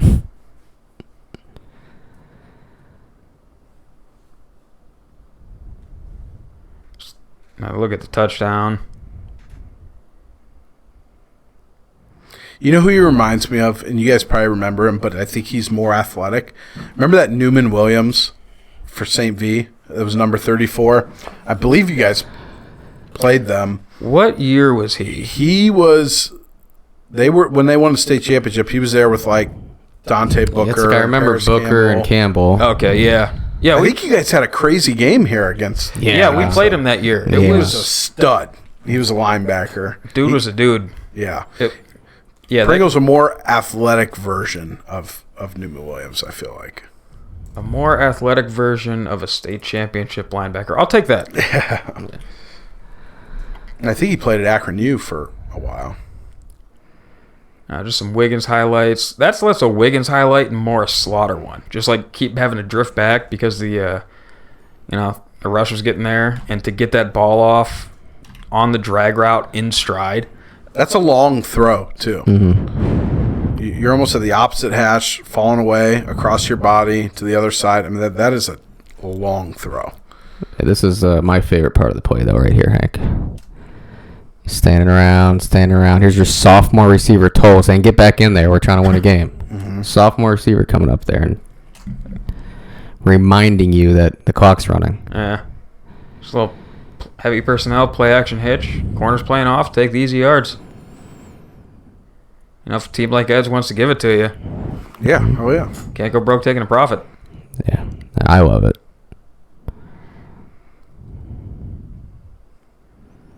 More tag screen action. I mean, good block. Let's see what do we got here. Little rollout smash pivot. I like the way the pivot route works on the timing on smash on a rollout. It squeezes the corner. It creates more separation. So you watch that corner as he goes in. He squeezes inside the numbers. Mm-hmm. So it's going to create and then you get his momentum going there for a step or two. It just creates more separation. Yeah, I think like on this one, it looks like the corner starts going with the corner. The corner goes with the corner. The corner goes with the flag route more on this one, like thinking that the one's gone. It's like, oh, he's gone. I'll just go with this flag right here and then whap up. Pivot's open. Easy yards.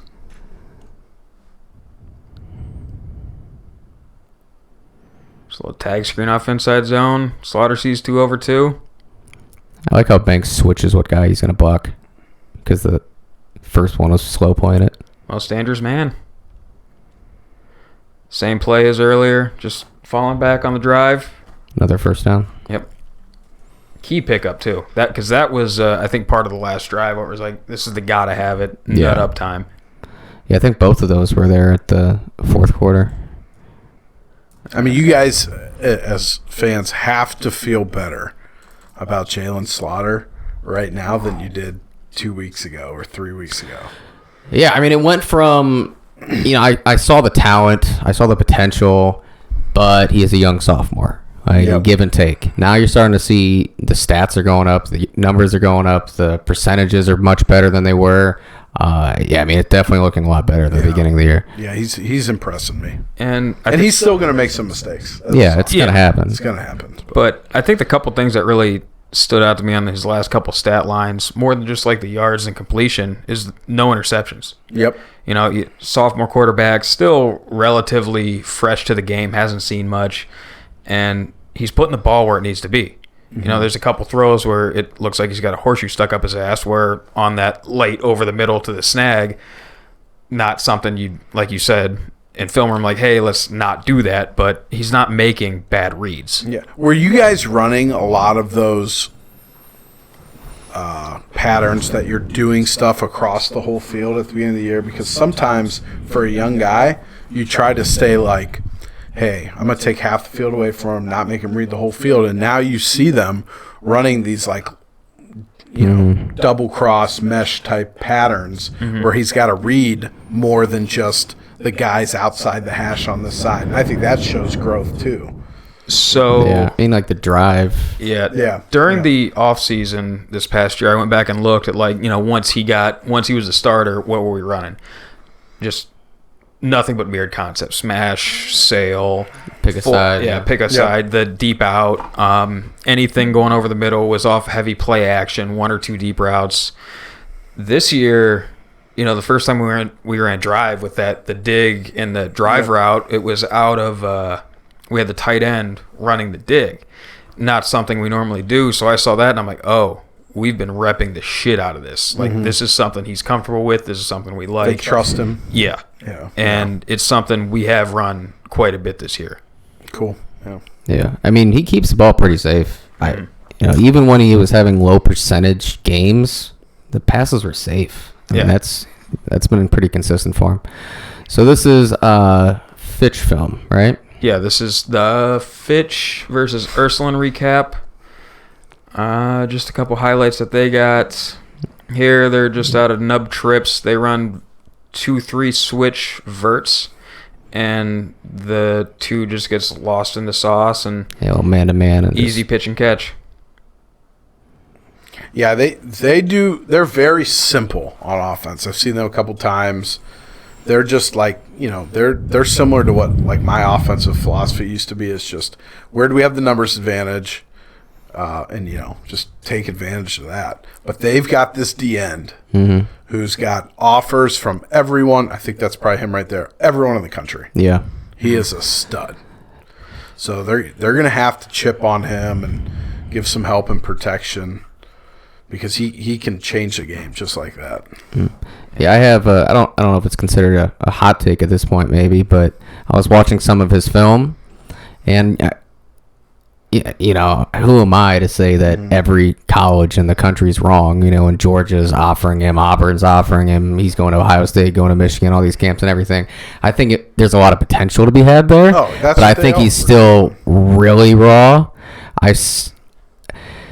For being a Ohio State, Michigan, Auburn, Georgia caliber player, I don't know if he's going to look like that on Friday. I think he's got the size. He's really good. He's got a frame that they can pack 30 pounds on. Yeah. He's got the speed. He's got the ankle bend. He can dip. He can do things with his hand. He uses his hands. Those are the things he looks at. And there's definitely plays that you're like, well, where was he on that play? But then there's flashes like that last play that you're like, well, we can't let that happen to us. So no, I get what you're saying. Like he is not. He looks like a puppy. Recruited. He looks like a puppy. Potential. Yeah. I mean, there's times where I see him out there and like he's playing tall. Yeah. He's looking to see where the ball's going. The blockers are on his chest. They're just not good enough to sustain it. He kind of swipes him off at the last second. It's like, man, a good lineman's gonna do some damage there. So go back to that last play there, because I watched that a couple times today. So they're lining up in super wide bunch, which is just a run key all the way for me. Might as well have 8 offensive linemen out on the field. They try and run dart, so tackle pull, and it looks like a read to the boundary, and it looks like Fitch has an edge blitz coming off. They like to blitz off the edge and do twists with their down end and their outside linebacker. They like to switch there to try to get a lot of these offensive tackles are just so used to kicking and kicking and kicking. Yeah. And they leave too much space or expose their post foot. And then that puts the guard in a bad position too if he's got to get out. If you're in gap protection on the backside, that stunt can really hurt you. They try to do those types of things. And this Ursuline team is down. They are not as good as they were last year. They're not as good as at quarterback. They're not as good on the line. So, they are down this year. They lost in the state championship game. But so how the ends play out here, tell me if I'm wrong. I think the actual down on the line end plays this a little too conservative, because if you see the read like that and you have an edge blitz coming off, just crash on the dive all day, because you have a guy outside of you taking the quarterback. Yeah, some people do that, yeah. And it looks like he just plays it soft and has the edge blitz coming off the end here, kind of like lets the handoff happen. They just I can't really see the fumble, like if the running back didn't really get a hold of it or what, but I think this play could have been a lot better than, well, it's hard to say a lot better than a fumble recovery for a touchdown, but just watch it play out and tell me if I'm wrong here.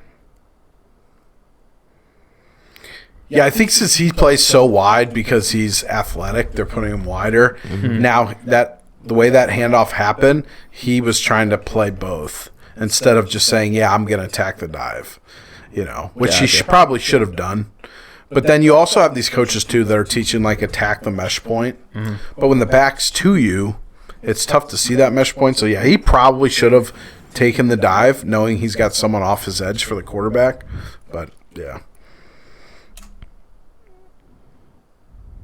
So, yeah, that was my main takeaway from that one. And I don't know. I tend to hyperfixate on smaller things. So it's like if you don't know that your option sound because you have that edge blitz that you can crash on the dive a little harder. What else don't you know? Yeah. He's a puppy. He's a puppy. It's a little shotgun ace formation, outside zone. Yeah, the thing about Fitch is they've got 4 guys on offense that can go right now. Just give them the ball on the line of scrimmage, and they can run. Yeah, let's go quarterback, guys. tailback, receiver. Against McKinley on the second drive. So first play of the game against McKinley, they throw a double pass for a touchdown. They throw the bubble. He pulls it out, throws a pass down the field. Their second offensive play against McKinley, they're just in a simple 2-by-1, and they've got the fullback opposite. They fake. The backs do the fake. He just turns and throws the right now spot to the slot, and he takes it to the house 60 yards because McKinley's just playing off of him with a, McKinley's thinking like, okay, we've got athletes. We can play 10 yards off the slot, and we're athletic enough. Mm-hmm. They had no chance of tackling this dude. Like, he went. Yeah. So that's why I like they get – and the other thing, they do this, like, tight spread stuff to try to help dictate the coverage, try to help create space, do stuff like that. But I really like what Fitch can do. I think Massillon is better than them as a football team as a whole. But they've got dudes that can go the distance on you. This one here, I really like the play design. Basically just get a 2-on-1 on that deep corner. And their quarterback's really efficient, too. Like, you'll see when he rolls back, if you go back to that play, you see a lot of quarterbacks in high school, and they roll out, they finish towards the sideline. It's so important to finish downhill at your target when you're throwing the ball, and this kid always does that. Like, see him going downhill, and it's just such more of an accurate pass. The Omar Vizquel technique. Yeah. I would always teach my infielders to do that. Because it's so natural not to finish it. Omar Vizquel, if you don't know. I don't. Oh, my goodness. He was like a 12-time Gold Glove shortstop. Not bad. Played for the Indians in the 90s. But even being that, every time he'd throw a ball to first, he would take 2 steps towards first after he threw it. Get that muscle memory. And it was just, it forced him to always finish right at the target. So he's not Chuck Knobloch in it. And I remember like hearing that, learning about that, and I'm like, oh my goodness. So then I started trying it. I'm like, wow, it really forces you to go right at your target. So I would start teaching the high school kids to do that. I'm like, oh, finish right at your target. Yep. This, I think the receiver drifting just fucks his quarterback on this one. Runs like a curl, starts to drift behind, and sorry, kid. Yeah. The ball wasn't there when he wanted it to be, so. Yep. I think Fitch, obviously they're 5-0. They saw a talented McKinley team who was just a mess at that point defensively. So I think this will be, kind of a wake-up call for them. This one here, just horrible linebacker play is all I got out of this. They're a little undersized on the offensive line, too. Yeah. Fitch. Mm-hmm. So that was just a little Q counter +1, fake the sweep, and 4 of the box defenders, playing linebacker-ish, followed the sweep action. Yeah. The extra blocker wrapping didn't have anybody to even find. Mm-hmm. Yeah. I think, overall, I think Fitch can probably score on Massillon, but I think, their defense is just... If Massillon does things that they did last week against Eds, they're going to score 35, 40 points on Fitch. And when I was watching, I watched kind of the first half of this Ursuline game, and what I noticed was that Ursuline was kind of running on them a little bit in that first half. And then, they ended up with 296 yards. I don't know how many of those stats are garbage time stats, but they were running on them a little bit. And the amount of times that Fitch had a one-on-one tackle Good tackle, but even the announcers were talking about it. They're like, yeah, he just saved a touchdown. He just saved a touchdown. He just saved it. One more block, and that was going. One more block. And I'm like, that's a lot of one more blocks for Ursuline almost having 4 touchdowns in the first half. So, I mean, good tackling on Fitch, but I think we have a chance to break off some big runs on him. Yeah. Just real quick, we'll take one more quick break, hop out of film room, finish up our thoughts on Fitch, then finish off the rest of the show, huh? Alrighty. Go. All right, we ran a little long, as we are wont to do. Drew had to get out of here, but big shout out to him, being on the show. I thought it was a great conversation. Had a good time with him here. That just goes to show you what a little shit talking on Twitter can get you out of life sometimes. So, again, shout out to Drew and the rest of the Stark Media team. We'll blast them out on the socials. Go give them a follow. They put out good content. So, something like it seems to be what we do, but a little more broad, not just for the Massillon audience. Yep. So with that, we will finish out the Fitch preview. I think he kind of gave us all of his thoughts on it. Pretty insightful stuff. So I kind of knowing he was coming on the show and that he was covering Fitch this week, so he would have an idea. And you said you dove down the rabbit hole of Fitch a little bit. I didn't really do much homework in my research of them. I put in the group text that, God bless them, diving into the Yappy boards. I refuse to go on that hellhole. But their general feel is this is the most talent they've had offensively since they've started playing us again. My only other impression is looking at the schedule, that Ursuline was the, best team that they've played so far at 4-1. Everybody else is, let me roll through the schedule real quick. I just had it up. I promise I just had it up. Yeah. I got it. All right. So Nevada, a 1-4 Nevada team, a 1-4 McKinley, 1-4 Glen Oak, 1-2 New York team, and a 4-1 Ursuline. And we watched the film on Ursuline just now on the pod, and you and I scrolled through a little bit last night. They didn't impress me that much. So they don't seem to be like a real battle-tested team. They have athletes. They got a good scheme. If you want to see what they do on the whole, go back and watch every other Fitch game we got on the YouTube channel right now. Not we, WHS. You get it. So we're not going to waste much time talking about that. But they do seem to have athletes. So, Rob, you want to take a quick roll through their roster, see what they got cooking? Yeah. So, to say they have athletes is kind of an understatement for Fitch standards. Like you said, our friend Heck, the whole reason he brought this up is he didn't want us coming out here and just saying that, who Fitch is, well coached, disciplined, undersized, not a lot of athletes. Same thing every single year, because this team is different than we've seen in the past. They have the athletes. Like Drew said when he was on here, they have 3-4 different guys that can take it to the house at any time. Their quarterback is good. He was their starting safety last year. He can still play safety for him this year if they need him to, but haven't needed him. Doesn't play. Yeah, he's their quarterback. Their offensive line, not huge. It is still Fitch.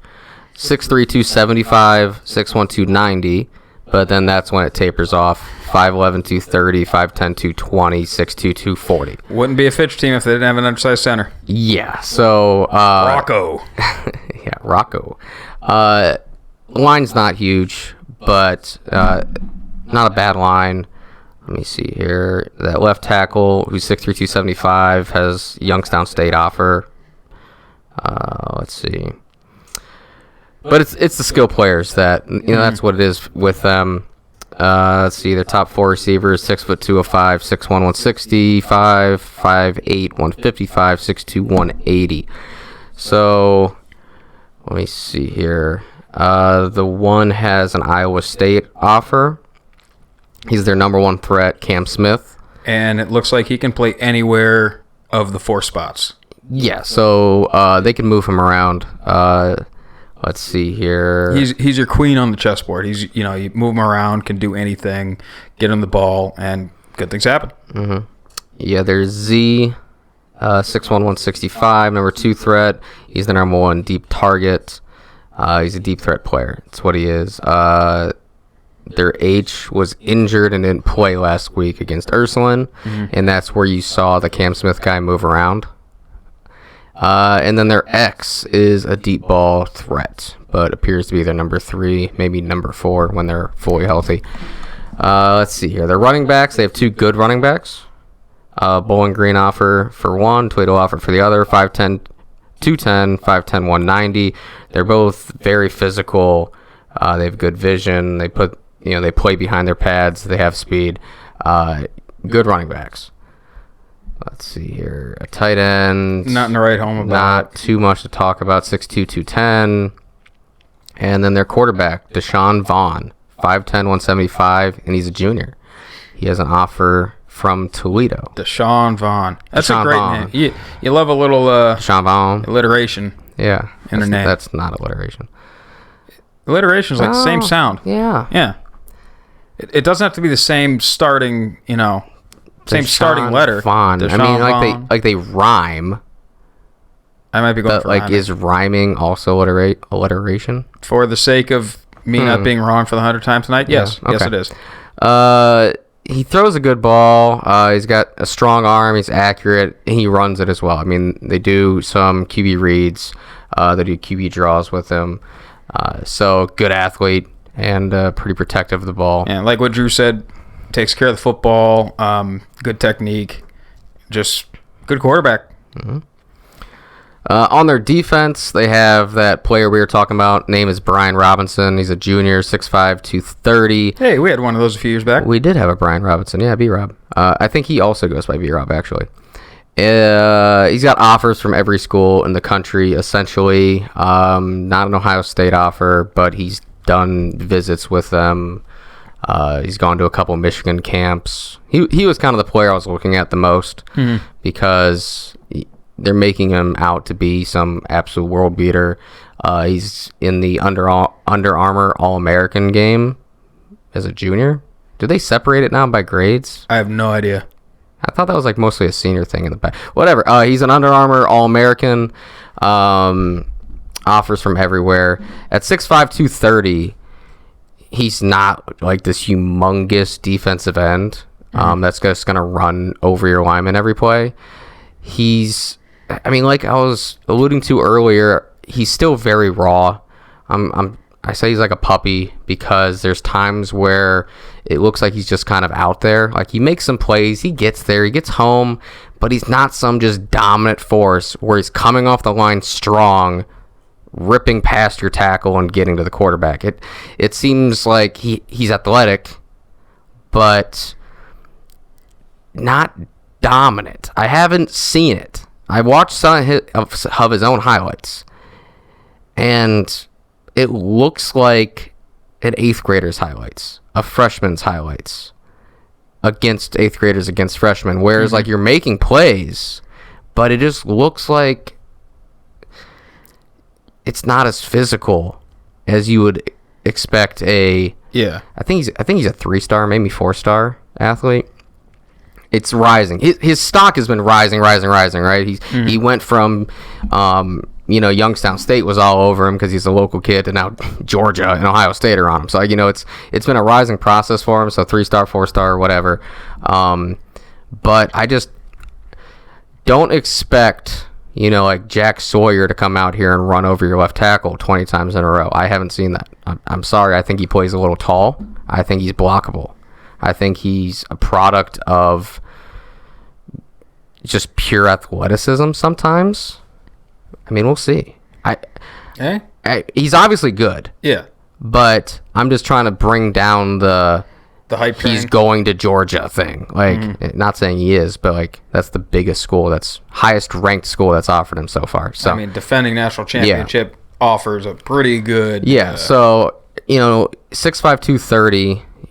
Like no body fat, but like that's completely different than 6'5", 270 going to but really good player. Opposite him is another D1 defensive end, Xavier Dawn, 6'3", 250. They're both juniors. He has offers from Toledo and the likes of that. Nose tackle, 6'3", 275. As a senior, offer from Youngstown State. out of the three, he's the least, but he's still a college-bound football player. Yeah. Linebackers starting to look a little bit more Fitch-like. 5'10", 180, 5'10", 190, 5'10", 190. And then There's they have the Fitch I know. And then they have a jackbacker, 5'11", 205. But he's the least notated one out of the group. So he might be the biggest, but least notated. The one, DJ Williams, their Mike, 5'10", 190, has an offer from Toledo. Looks like Toledo's all over this school. They like to blitz. We talked about that, but, not a huge linebacking core. Mm-hmm. Their safeties, that receiver Cam Smith. He's a starting strong safety for them. Let's see. The other safety is 5'8", 160. And it looks like that might be one of the weaker spots on their defense. So a point worth attacking. Deshaun Vaughn, like we talked about, the quarterback, he can play safety. He was a starting safety for him last year. And in crunch time, they can do that. I don't know if it would... I guess it would come down to the actual game itself. Yeah, the flow of the game. But I'm trying to decide on if they would even use him against us. I mean, are you using your quarterback in week 6 to play safety when you're 5-0? Maybe if you have let's say you have a 5-point lead with a minute left and you're on defense. I mean, but then again, he hasn't been playing defense all game. So do you? If this is anybody but Fitch, because let's make no bones about it, Fitch treats this like their McKinley game. Yeah. We treat it. But you don't want him to get. Yeah. This is their. I guess it would be a huge statement. So this is their championship right now. This is their Ed's game. Yeah. I think it's still very flow of game dependent, and how much he actually reps it. How much safety do you think he reps? Because in my scenario was they're not getting the ball back, they have to make a stop. Yeah. So you put the best player out there. But without playing all game at safety, is he your best option at safety? I don't know. I mean, if he was a starting free safety last year, so if that's the position you're going to play him, if he's been doing his homework on watching film and stuff, then really that's free safety is about being an instinctual player and being rangy. It's not necessarily you need the reps at it, I wouldn't think. Yeah. More so than say a Mike linebacker or a defensive end. Yeah, there's just still something to it, that being out there in coverage. Yeah. Of missing a step or but no, yeah, I mean it's definitely he knows how to do it. He started there all last year, so there's something. No, you definitely have a point there. I'm just saying if you're gonna pick a position to be able to plug somebody in, I think that's the least one that they would struggle with. Yeah, I mean the Mike who's been reading guards all game long, is repped out and picked up on subconscious tendencies that he doesn't even know about. But you're starting to get a feel for the game, whereas you're just inserting. Yeah, so I mean I get that. Free safety, you can just kind of go out there, be rangy. I get it. Their corners 5'8", 150, 6 foot 170. Let's see. Did I see they have listed left and right corners? They do have it listed as left and right, correct. They might want to change that up, otherwise that little 5'8" guy is going to be matched up on a 6'4". Well, the 5'8" guy is also the one that was hurt and didn't play last week. That's a shame. So the one that did start was 5'8", 140. Yeah, so they might want to change up how they move the corners around. Or wait, no, he got hurt at the end of the Ursuline game. Oh. So he did play, but he got hurt at the end of last week's game. So it's not even a week's recovery so far. Injuries could have been, we're up big. Yeah. And he tweaked his ankle and he's fine, but, just pull him out anyway. Or his leg could have snapped in half. I didn't watch that part of the game. I don't have the injury report. No idea. But that's their team. So it's kind of a 50-50 mix of it's Fitch, they're well coached, they're well disciplined, they're a little undersized. And they also have dudes. Now they have some dudes to go with it. Yeah. So yeah, they are a little bit undersized, but now they have the athletes. So not your typical Fitch team. It's not the ones that we've seen in years past. I mean, of course, last year they had a good team. Yeah, that quarterback could slang that rock. Yeah, quarterback was good. So that is something, though, I'm looking for is the corners. Do they keep them keep that left and right side corner, or do they flip them, try and avoid that matchup with the undersized guy versus Banks? Because obviously, dude, you can be the best 5'8" corner in the world, but Banks is 6'4". That's going to be tough. Yeah, I mean, he is their best corner, though. He's 5'8", 155. The other one's 6 foot 170. I mean, yeah, I don't know what the difference in talent level between them is, but the shorter one is listed as their best corner. And so I guess which does make a difference. Yeah. I mean, you're going to have a height disadvantage. It happens, but positioning, if you can squeeze a guy to the sideline, if you can be physical or cut off routes, I mean, yeah, the quarterback always has a kind of safe outlet of putting it high. But, I mean, with a 6'4" receiver, you can do that against pretty much anyone. I mean, I understand. There's more to it than just, like, go box him out and get that rebound. But, yeah, it'll be interesting to see if they switch them, if they're not doing left and the right. Are they trying to avoid the shorter guy on Banks? Are they specifically putting him on Banks? It shows a lot about, what they're doing, what they think of the players. If your best corner is not guarding Banks and they're following Banks, they might be afraid of the height a little bit. Yeah. And they might not think there's as big of a talent gap. If he is following them, that shows you a lot about what they think about the other corner. That he's taller, but... And they've done that true double coverage before. I remember they did it in the red zone against Trey Morgan back in the day. So do they take the old Bill Belichick Patriots approach? Hey, let's put our second best corner on Banks and then have that double covered, and then leave our dude on our island opposite side. Yeah. Interesting. Interesting to see what teams do against us the rest of the year, whereas Banks has started to put up those numbers that we knew he could, and now teams are really having to worry about those one-on-one plays with him. Plus, he recently just decommitted from Toledo. So now you don't just have Banks in, like, coming on, getting a rhythm with Slaughter. You have Banks in prove it mode, looking for that bigger offer. So I think we're going to start to look a little scary here in the near future. Yeah, absolutely. All we got for Fitch. Do we have any spreads to go over this wonderful Tuesday evening? I don't think I got them yet. No? I usually have them by now, but I don't have them. Well, if we don't have spreads, then I guess we just keep her moving. It's probably for the best anyway. Yeah. I think I'll take the line. They probably have us Massillon minus 12. My first instinct was 15, and now I might reel it back into like 13, 14. But I think 12's probably somewhere in that area is probably good. That's my guess of anywhere from like 9 to 18, I would guess. So I'm saying that because the Drew Pastor, however you say his name, the Fantastic 50, whatever, he had us plus 17 to Eds and minus 9 for Fitch.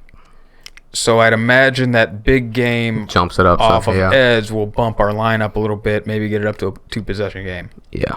Well, 2-touchdown game. Yeah. I mean, I think it's somewhere in that vicinity. It's not what I think the score of the game will be, but I think that's where like the line would be set. That's what I'm saying.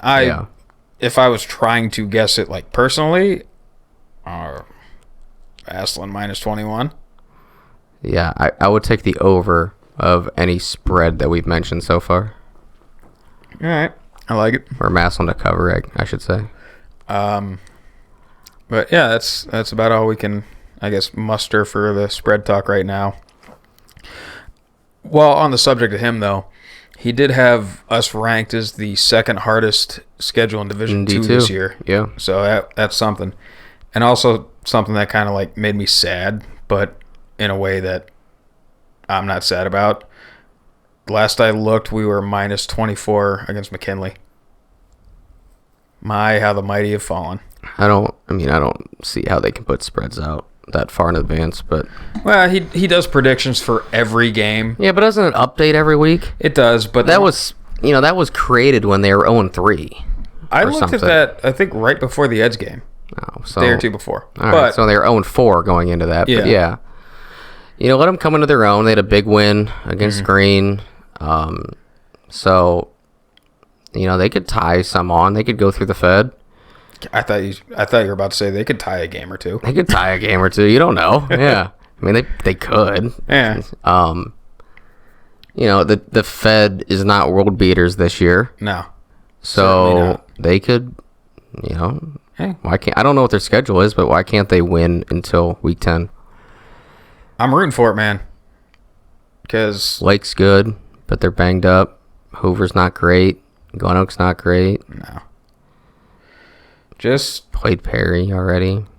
gotta play that stink off of that last regime in there. Yeah.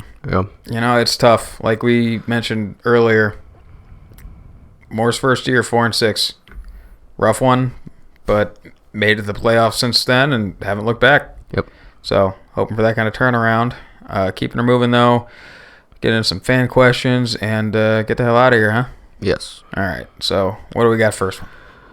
Quick question. Who is our backup quarterback? Not asking for any particular reason, but just curious if we have one or if it was more of a put an athlete back there type of situation. So I think McConnell Yeah. is one, and then there was the one that we ran out against Mansfield. I was gonna say I was under the impression that McConnell would be our number 2 in real live fire type situations. But he was getting a lot of playing time on defense against Mansfield, so when it came time for the twos to go on offense, we put in number 82, Jacques Carter. We had a nice little lengthy discussion on that one, Yep. just because incredible number and name for a quarterback. Yeah.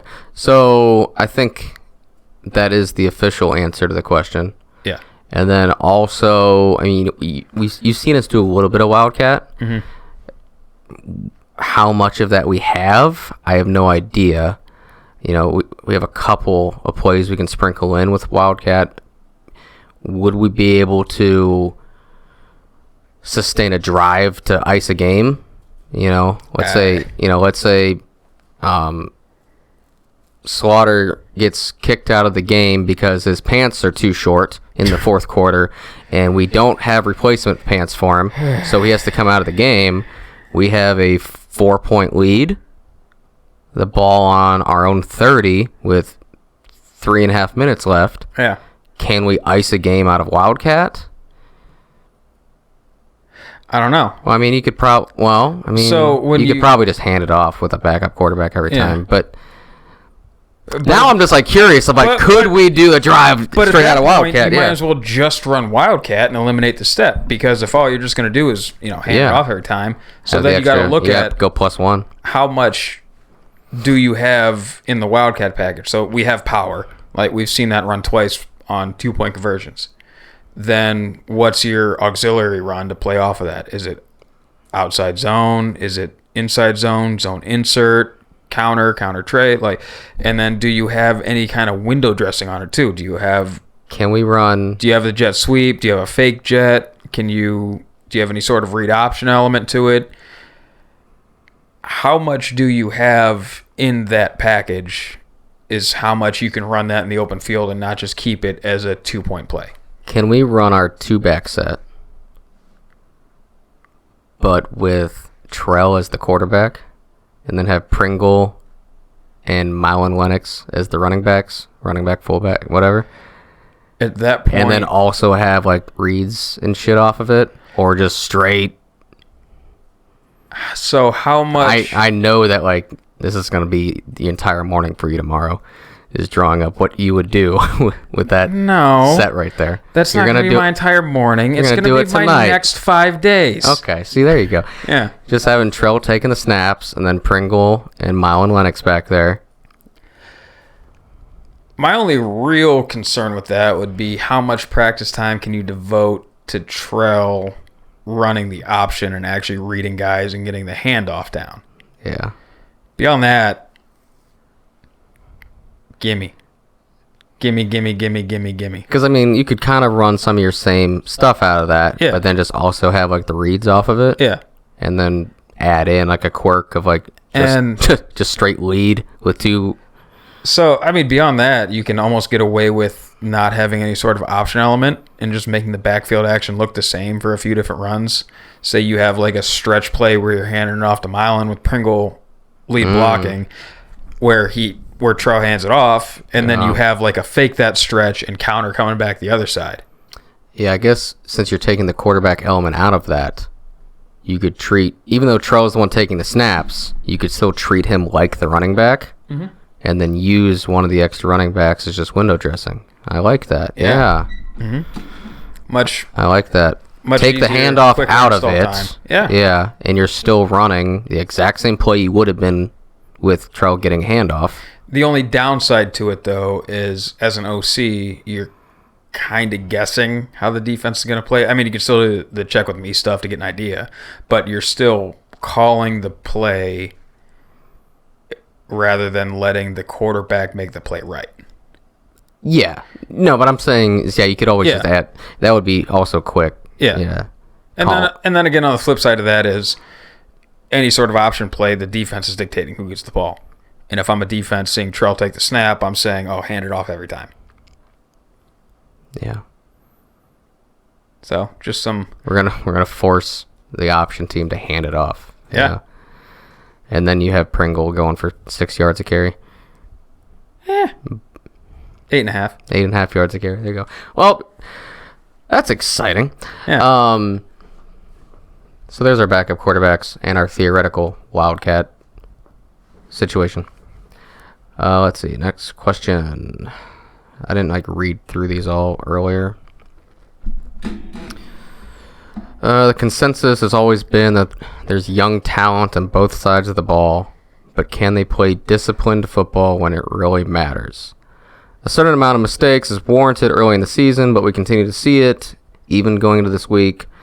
Imagine how good this group would be if they played a little more disciplined. Can the coaching staff extract that from this young talent this season?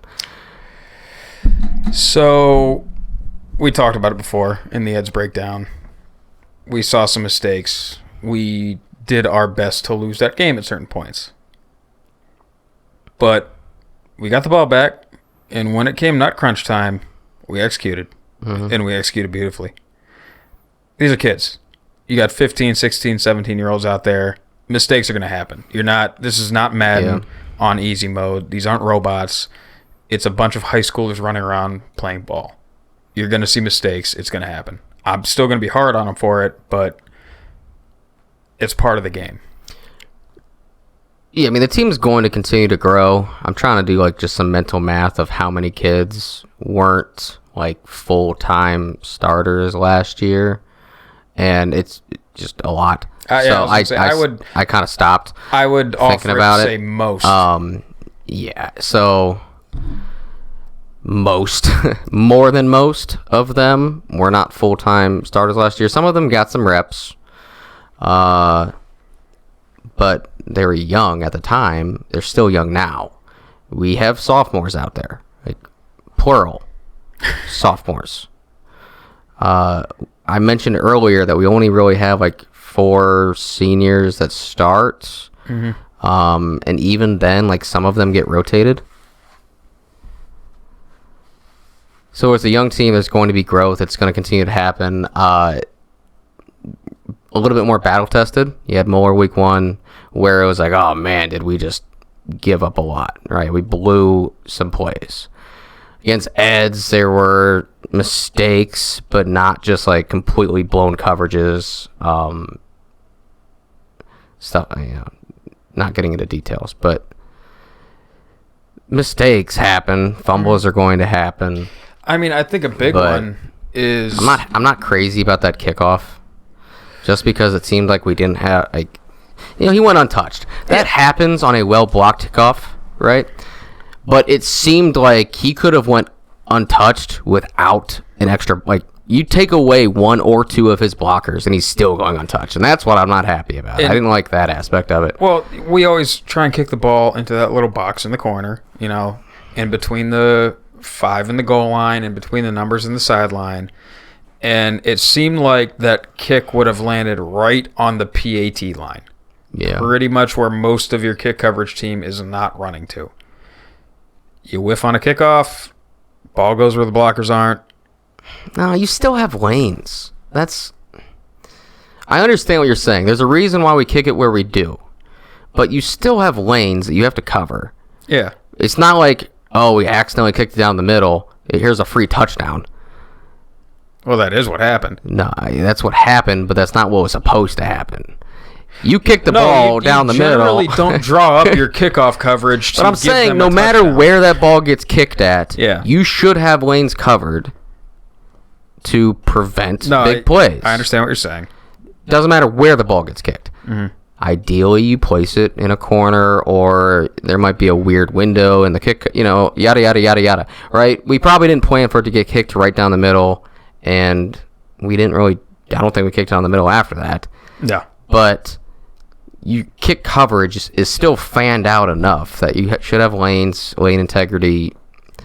So that I'm not happy about that, but that's one of those things you clean up, you get better at it. I don't think, well, I guess it probably is a discipline thing now that I think about it. I'm assuming like there are people not in their lanes, but I don't know that for sure. But either way, that's something that gets cleaned up. There's some personal fouls that happen. Also something that should get cleaned up. But young team, it's going to happen. I'll even go to something late in the game. We get the ball back. We're trying to go score. It was before our last possession. It was the possession before that. And we called the play action boot. Looked like quarterback wanted to throw the throwback, and there was nobody there for him to throw it back to. A million different ways to run it. We've ran the, running back wheel probably most of the time, but you can always leak a fullback out there. You can have your backside crosser just snap off and run backside again, retrace his steps. Don't know who was supposed to be in the throwback lane. I would assume it was supposed to be Trell because we tried to go back to it like 5 or 6 plays later, and their linebacker made a hell of a job actually covering the play, but there was nobody there. So that's just, another thing, even late in crunch time, that screw up, but you live and you learn. Yeah, I mean, we have taken strides this season. So, it's going to happen. It's still a young team. By the end of the year, no team's perfect. But, yes, absolutely. Things will get cleaned up. Next. What do we got? Oh, we're going to be reading this all together for the first time. All right, let's see. That crowd. Woo! That's what we need on a weekly basis. I mean, the crowd size has been good this year. I think they got into it this game, the Eds game, because there were opportunities to. That's what I kept mentioning, that I was waiting for a situation where the crowd can get into it. The Muller game, we were down early and we're chasing. Hard to get into it, because even when we have a big play, it's like, it's a big play, but we're down 14 or something, and then we're up all the other games. Yeah. Hard to get into it when you're up big. So then I thought it was good. Crowd got into it. They were loud when they needed to be loud. Always room for improvement, but that's just me wishing that crowds were how they were 20 years ago. So, but yeah, back in the day, dealing with what we have, thought crowd did good, and hopefully that can keep it up. Also, hopefully that's a big enough win that some of the 50-50 people out there go to the games. The crowds start to fill in. Hey, we want to go watch them now. I can sit home and watch it. Now it's like, oh, hold on, this team, they just knocked off the number 1 team in the state. We're gonna go this week. Fitch is good. Fitch is 5-0. Let's go. Let's go to the game, right? So hopefully it's another big crowd. There were some third downs. That place was rocking. And also, I'm gonna come on my hands and knees begging to the scoreboard operator. Don't start the third down stuff to get the crowd into it until a few seconds after the ball's been spotted, because it's kind of rough to when the offense is working with the 45-second play clock. Yeah. And that just starts ticking, dong, dong, and everybody starts getting loud, and then they're petering out before the offense even gets out of the huddle. See, I don't mind the scoreboard doing it because I think all of that noise during the early part of the huddle, there's communication issues. It just adds angst onto them before they even get lined up. But for the crowd, wait until they break the huddle or like close to it and then start getting into it because they always peter out right before, and it's a whole waste of a chant. At this point, I'm on the scoreboard operator now. Just because the fans can't do it on their own? Yes, correct. I can't trust the fans at this point to keep it going or like wait, then get it going. That's what I like about the big games. What year was it? It's when we played at Louisville. The year we played at Louisville. 18. In 18, like specifically that game. But there are other ones where we were like yelling at everybody to like shut up because it's third down, but there's a 45-second play clock. We'd wait, and like everybody's like waiting around, like, all right, hold on, when are they gonna tell us? And it's like, all right, now, and like then everybody chimed in, like, all right, we just needed like a ringleader, right? Yeah. But it's hard to do like at home because things are spaced out, and the person in section 5 has their own chant compared to this person in section 3 has their own chant. Versus everything's so spread out. The jackass it's difficult. yelling TIG every 30 seconds. So like it's so spread out, it's difficult. It's easier when you're in tighter, confined places because.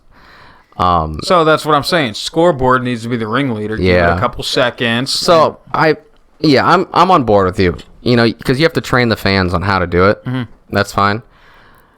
But hopefully we can get the fans trained so then we can use the scoreboard throughout the huddle process and like get them a little rattled while they're trying to communicate the play and everything. And then I want to get us to the point where it's like a Pavlov's dog type deal, where it's like you hear the bells and like Hell's Bells or something like that, and you just start automatically cheering out of nowhere.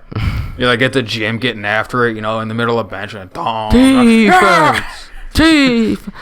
Let's see. At the midpoint of the season, my only gripe is the unsportsmanlike penalties. Yeah, it's something we got to clean up. I mean, it's not something that they're not addressing, because being on the sideline for the Warren game was a bit of an eye-opener for that one. Because, man, did it throw me for a loop when a kid got a penalty and then he had to go run Blarney's mid-game. Yeah. And for anybody that doesn't know, we have this cement post in the corner on the hill. Northwest corner. Yeah, northwest right corner. By Weaver's tailgate lot. Mm-hmm. Above the locker room. And it's generally used as a punishment of some form or fashion of go run the hill, like 5, 10, 15, 20. My junior year, it was 23 times in honor of LeBron James going to Miami. Yeah, just because we had nothing better to do. Because the lineman had nothing better to do during a 7-on-7, so we had to run it 23 times. That was probably the first running you guys had to do all summer, so. Hey. Second? Do you want us big or do you want us fast? I'll take either. Shut up. Let's see here. Ball security needs to be cleaned up. Yes, I mean, fumbles happen. Let's limit them a little bit more. Yeah, I mean, Terrell coughed up a couple in Gleno, unlike him, and then it was pretty good with it. I think a lot of that had to do with, like I said at the beginning of the game, I think they were so jacked up and too high for the game that they weren't playing loose. They were playing uptight and just they needed to loosen up a little bit. Yeah. I'm going to rephrase this, but I think the reason for the blocked PATs was Ed's defense, not really the Tigers' fault. Ed's special teams? Yeah. And wait, I mean our blocked ones? The ones we got blocked? Yeah. Okay. See, I read that entirely backwards. I mean, I think that's what he means. So, yeah, the blocked PAT. So, we've talked about it before, PAT, field goal. That guy was coming off the edge so fast. You only have 9 guys to block 11 because you have the holder and the kicker. So, you're going to have 3 guys rushing off the edge. The idea is everybody steps down, and the operation time of the snap, the hold, the kick is going to beat the speed off the edge. But Ed's guys was so fast, man. just flying off that edge. And you can't fan out to block that because then you're leaving an inside lane open. And say the rush lane from the C gap compared to off the wing is so much shorter. Yeah, and that's what happened on the last PAT. Yeah. I'm assuming we tried to fan out a little bit further to protect the edge, and they ended up coming right through the middle. I mean, if you want to see what happens when you try and block the edge rather than an inside gap on a PAT, watch the extra points to win the game for the Bengals versus Steelers week 1 this year. The left wing blocked the edge rusher, Minka Fitzpatrick rushes inside him and gets the block. I was supposed to have a blocked punt in high school. Yeah? Yeah. And Garrett lined up on the wrong side of the field. It's high school ball, man. Kids. Which made no sense to me because for the whole week we had it was punt, return, Rob, punt, return, Garrett. And all it was is we just switched to where we lined up at. Mm-hmm. But when we called the play and it was punt, block, Rob, Garrett went and lined up on the wrong side of the field. It's there's only 2 spots you can be. And we're right next to each other. Just who's on the right, who's on the left.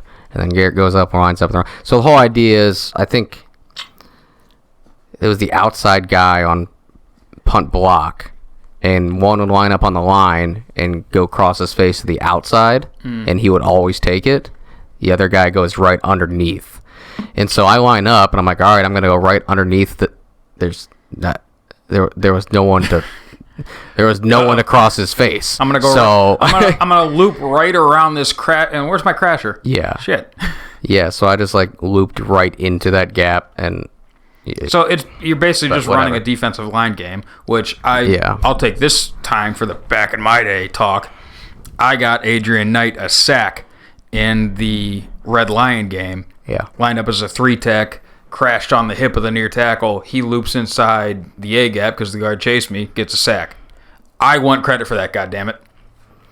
I want credit for a sack against a team that had 6 NFL players on it. Yes. And 20 Division I college athletes on it. Yes. Put me down in the record books for that. Back to this blocked PAT thing. Yes, Eds was insanely fast off the line. I think it was more them being good than us bad. With that being said, if you have a good snap, good hold, good kick time, it shouldn't be possible for kicks to get blocked. But this is high school. I don't know what our times are compared to the high school standard, but I just don't want to blatantly throw out there that, they're too fast, can't block it, nothing you can do. I mean, obviously, you get to college and NFL levels, they do it. Right? They have faster guys. But you also have dedicated long snappers, holders, kickers to get that. So I'm not throwing it out there and just it's impossible. Eds is too fast. But I'm assuming we are within the good range for time. Oh, yeah. Everything seems like a solid time for high school. So I think Eds is just really fast, and that sucks. But, that's the first time I remember that we've ever had an issue like that. So yeah, Ed's had the kid that could do it. Yep. It's speed and timing, talent. You have to be. You can't just put the fastest guy out there. He also has to be good at it. So, hey, good for them. Sometimes when you got the dudes, you put them in the right position, and you just let them be dudes.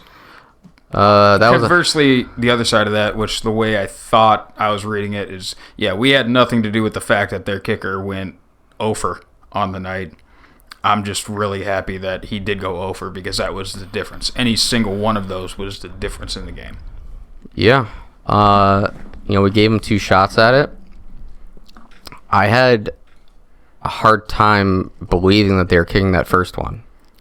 Yeah. To tie it at the end. I don't remember how far it was, but it was further than I thought he could kick it. And then he kicked it, and it landed in the middle of the end zone. So he did not have the leg for it at all. Fortunately for them, we gave them a free play, gave them the extra yards to scoot up and try it again because we messed up.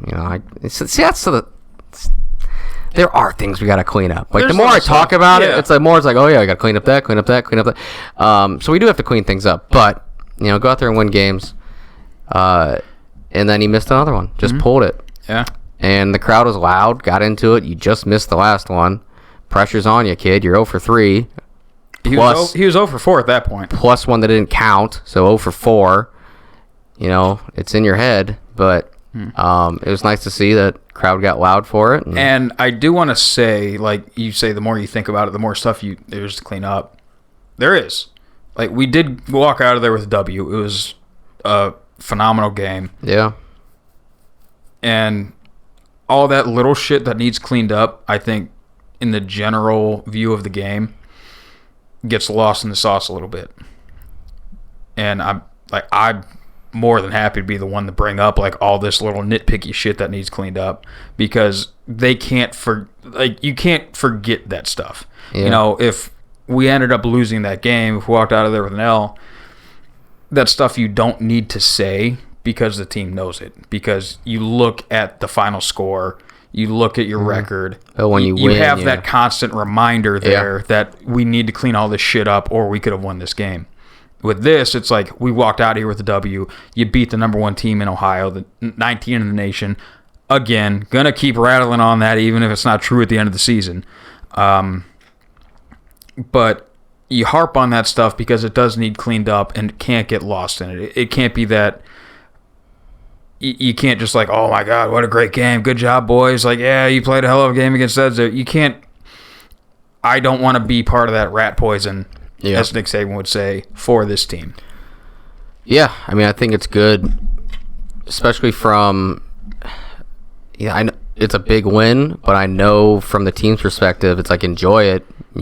Have a night. Yeah. Friday night, have a Saturday to enjoy it, and then we're right back in it. Fitch is good. They're tough. They're aggressive. They're chippy. It's going to be a chippy game. So, I mean, you got to come up. You got to be disciplined because, like everyone so far has mentioned, we do think Massillon's the better team. But you can't go out there and just give teams 3 points. Nope. This is their McKinley game. They're 5-0. They want to make it. This is their statement win. Mm-hmm. It's what they want. So, take it serious. Clean it up. Get out there and from the get-go. I'd like to see a nice clean game against Fitch because I think that would be a statement. Yeah. You go out there. You do everything right. No turnovers. Appropriate amount of turnovers. Mm-hmm. Appropriate amount of flags too, because you don't want to see a zero flag game. Yeah, because then you're not playing hard enough. We had this conversation. But we need before. but we don't want unsportsmanlikes. Mm-hmm. We don't want after the whistle penalties. Get that out. Yeah, get that out of the way. We don't want any of those. Go out there, beat Fitch by being the better team. Mm-hmm. Fitch. It's gonna be a good game, but yeah, you gotta take it serious. It's gonna be a really good game. But yeah, so is that the last of that question? Yeah, I think there was one. Yeah, Fitch will be a tough game. Was the end of it? You already replied to that. Okay. Yeah, I think that's. We got a couple more. Did we get anything in here? Yeah. No, not in there. All right, so we got one from Mr. Max. Consummate question of the week winner.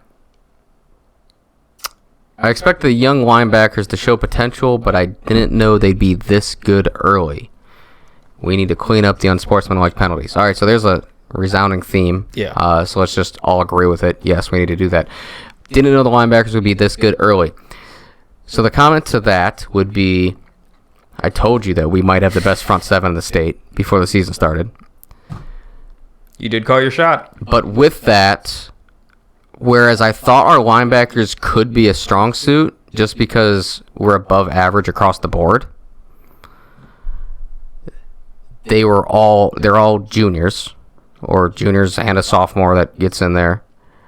So I thought it also might take them a little bit to get acclimated. But our defensive line is so good that it takes a lot of pressure off our linebackers, and it lets them go out there and make plays. and they're disciplined players. You know, we talk about we didn't talk about it, but we showed one on film tonight where on Pringle's highlight he scrapes over and makes a play in space. But what gets lost on that is, I believe it was the Sam, is not letting it get outside by holding contain against the, I think, slot receiver or something. Mm-hmm. So it where it looks like Pringle's going to have to chase this guy to the sideline, the running back is forced to come right back into Pringle. And to your point, the only reason he bounced it is because our D-line was up there, clogging up those gaps, holding the point of attack, not letting those double teams get off onto the second level, which leaves our backers to be able to work side to side like that. Yeah. Our linebackers are really good. Our defensive line is really good. We've added depth to our defensive line, which helps. You know, Bond's back out there, healthy, making plays. And then we also have a few other guys that rotate in, where I remember Coach Moore talking at the Booster Club meeting. I think it was like going into Mansfield. There was a defensive lineman where he was like, yeah, you know, a month ago we didn't think this guy would like be a contributor for us at all. And now it's like, wow, he's, you know, we have to get him out there because he's been doing so good. And that shows a little bit of the growth that these players have. You know, within 1 month of actual reps, they can go from, you know, scout team player to, oh, we need to play him on Friday nights. But just a little bit more depth we have on the defense line, keep those legs fresh, and keep linemen from getting onto our linebackers. Yeah. I don't have anything else to add to that one. Is that it for the question? Yeah, I think so. That's all we got tonight. Rob, you got anything else to add? No, I don't think so. So, I like Donnie's question last week. Are we walking out of Edge with a W? Yeah. We're going to start doing that at the end now. What do you think? Fitch, we walking out with it? Well, I'm going to say yes every week. I mean, you have to. It's a little bit less pressing against a team like Fitch rather than Ed's. Just on who they are. No slight to Fitch. Fitch is chippy. They're good every year. And they're, compared to every other Fitch team, they're due to the fuck up this year. So, it's going to be a good game. But, like I said, man, I like us. I like us by a lot. W's, boys. Big dubs. With that, go Tigers. Beat Fitch. Beat Fitch.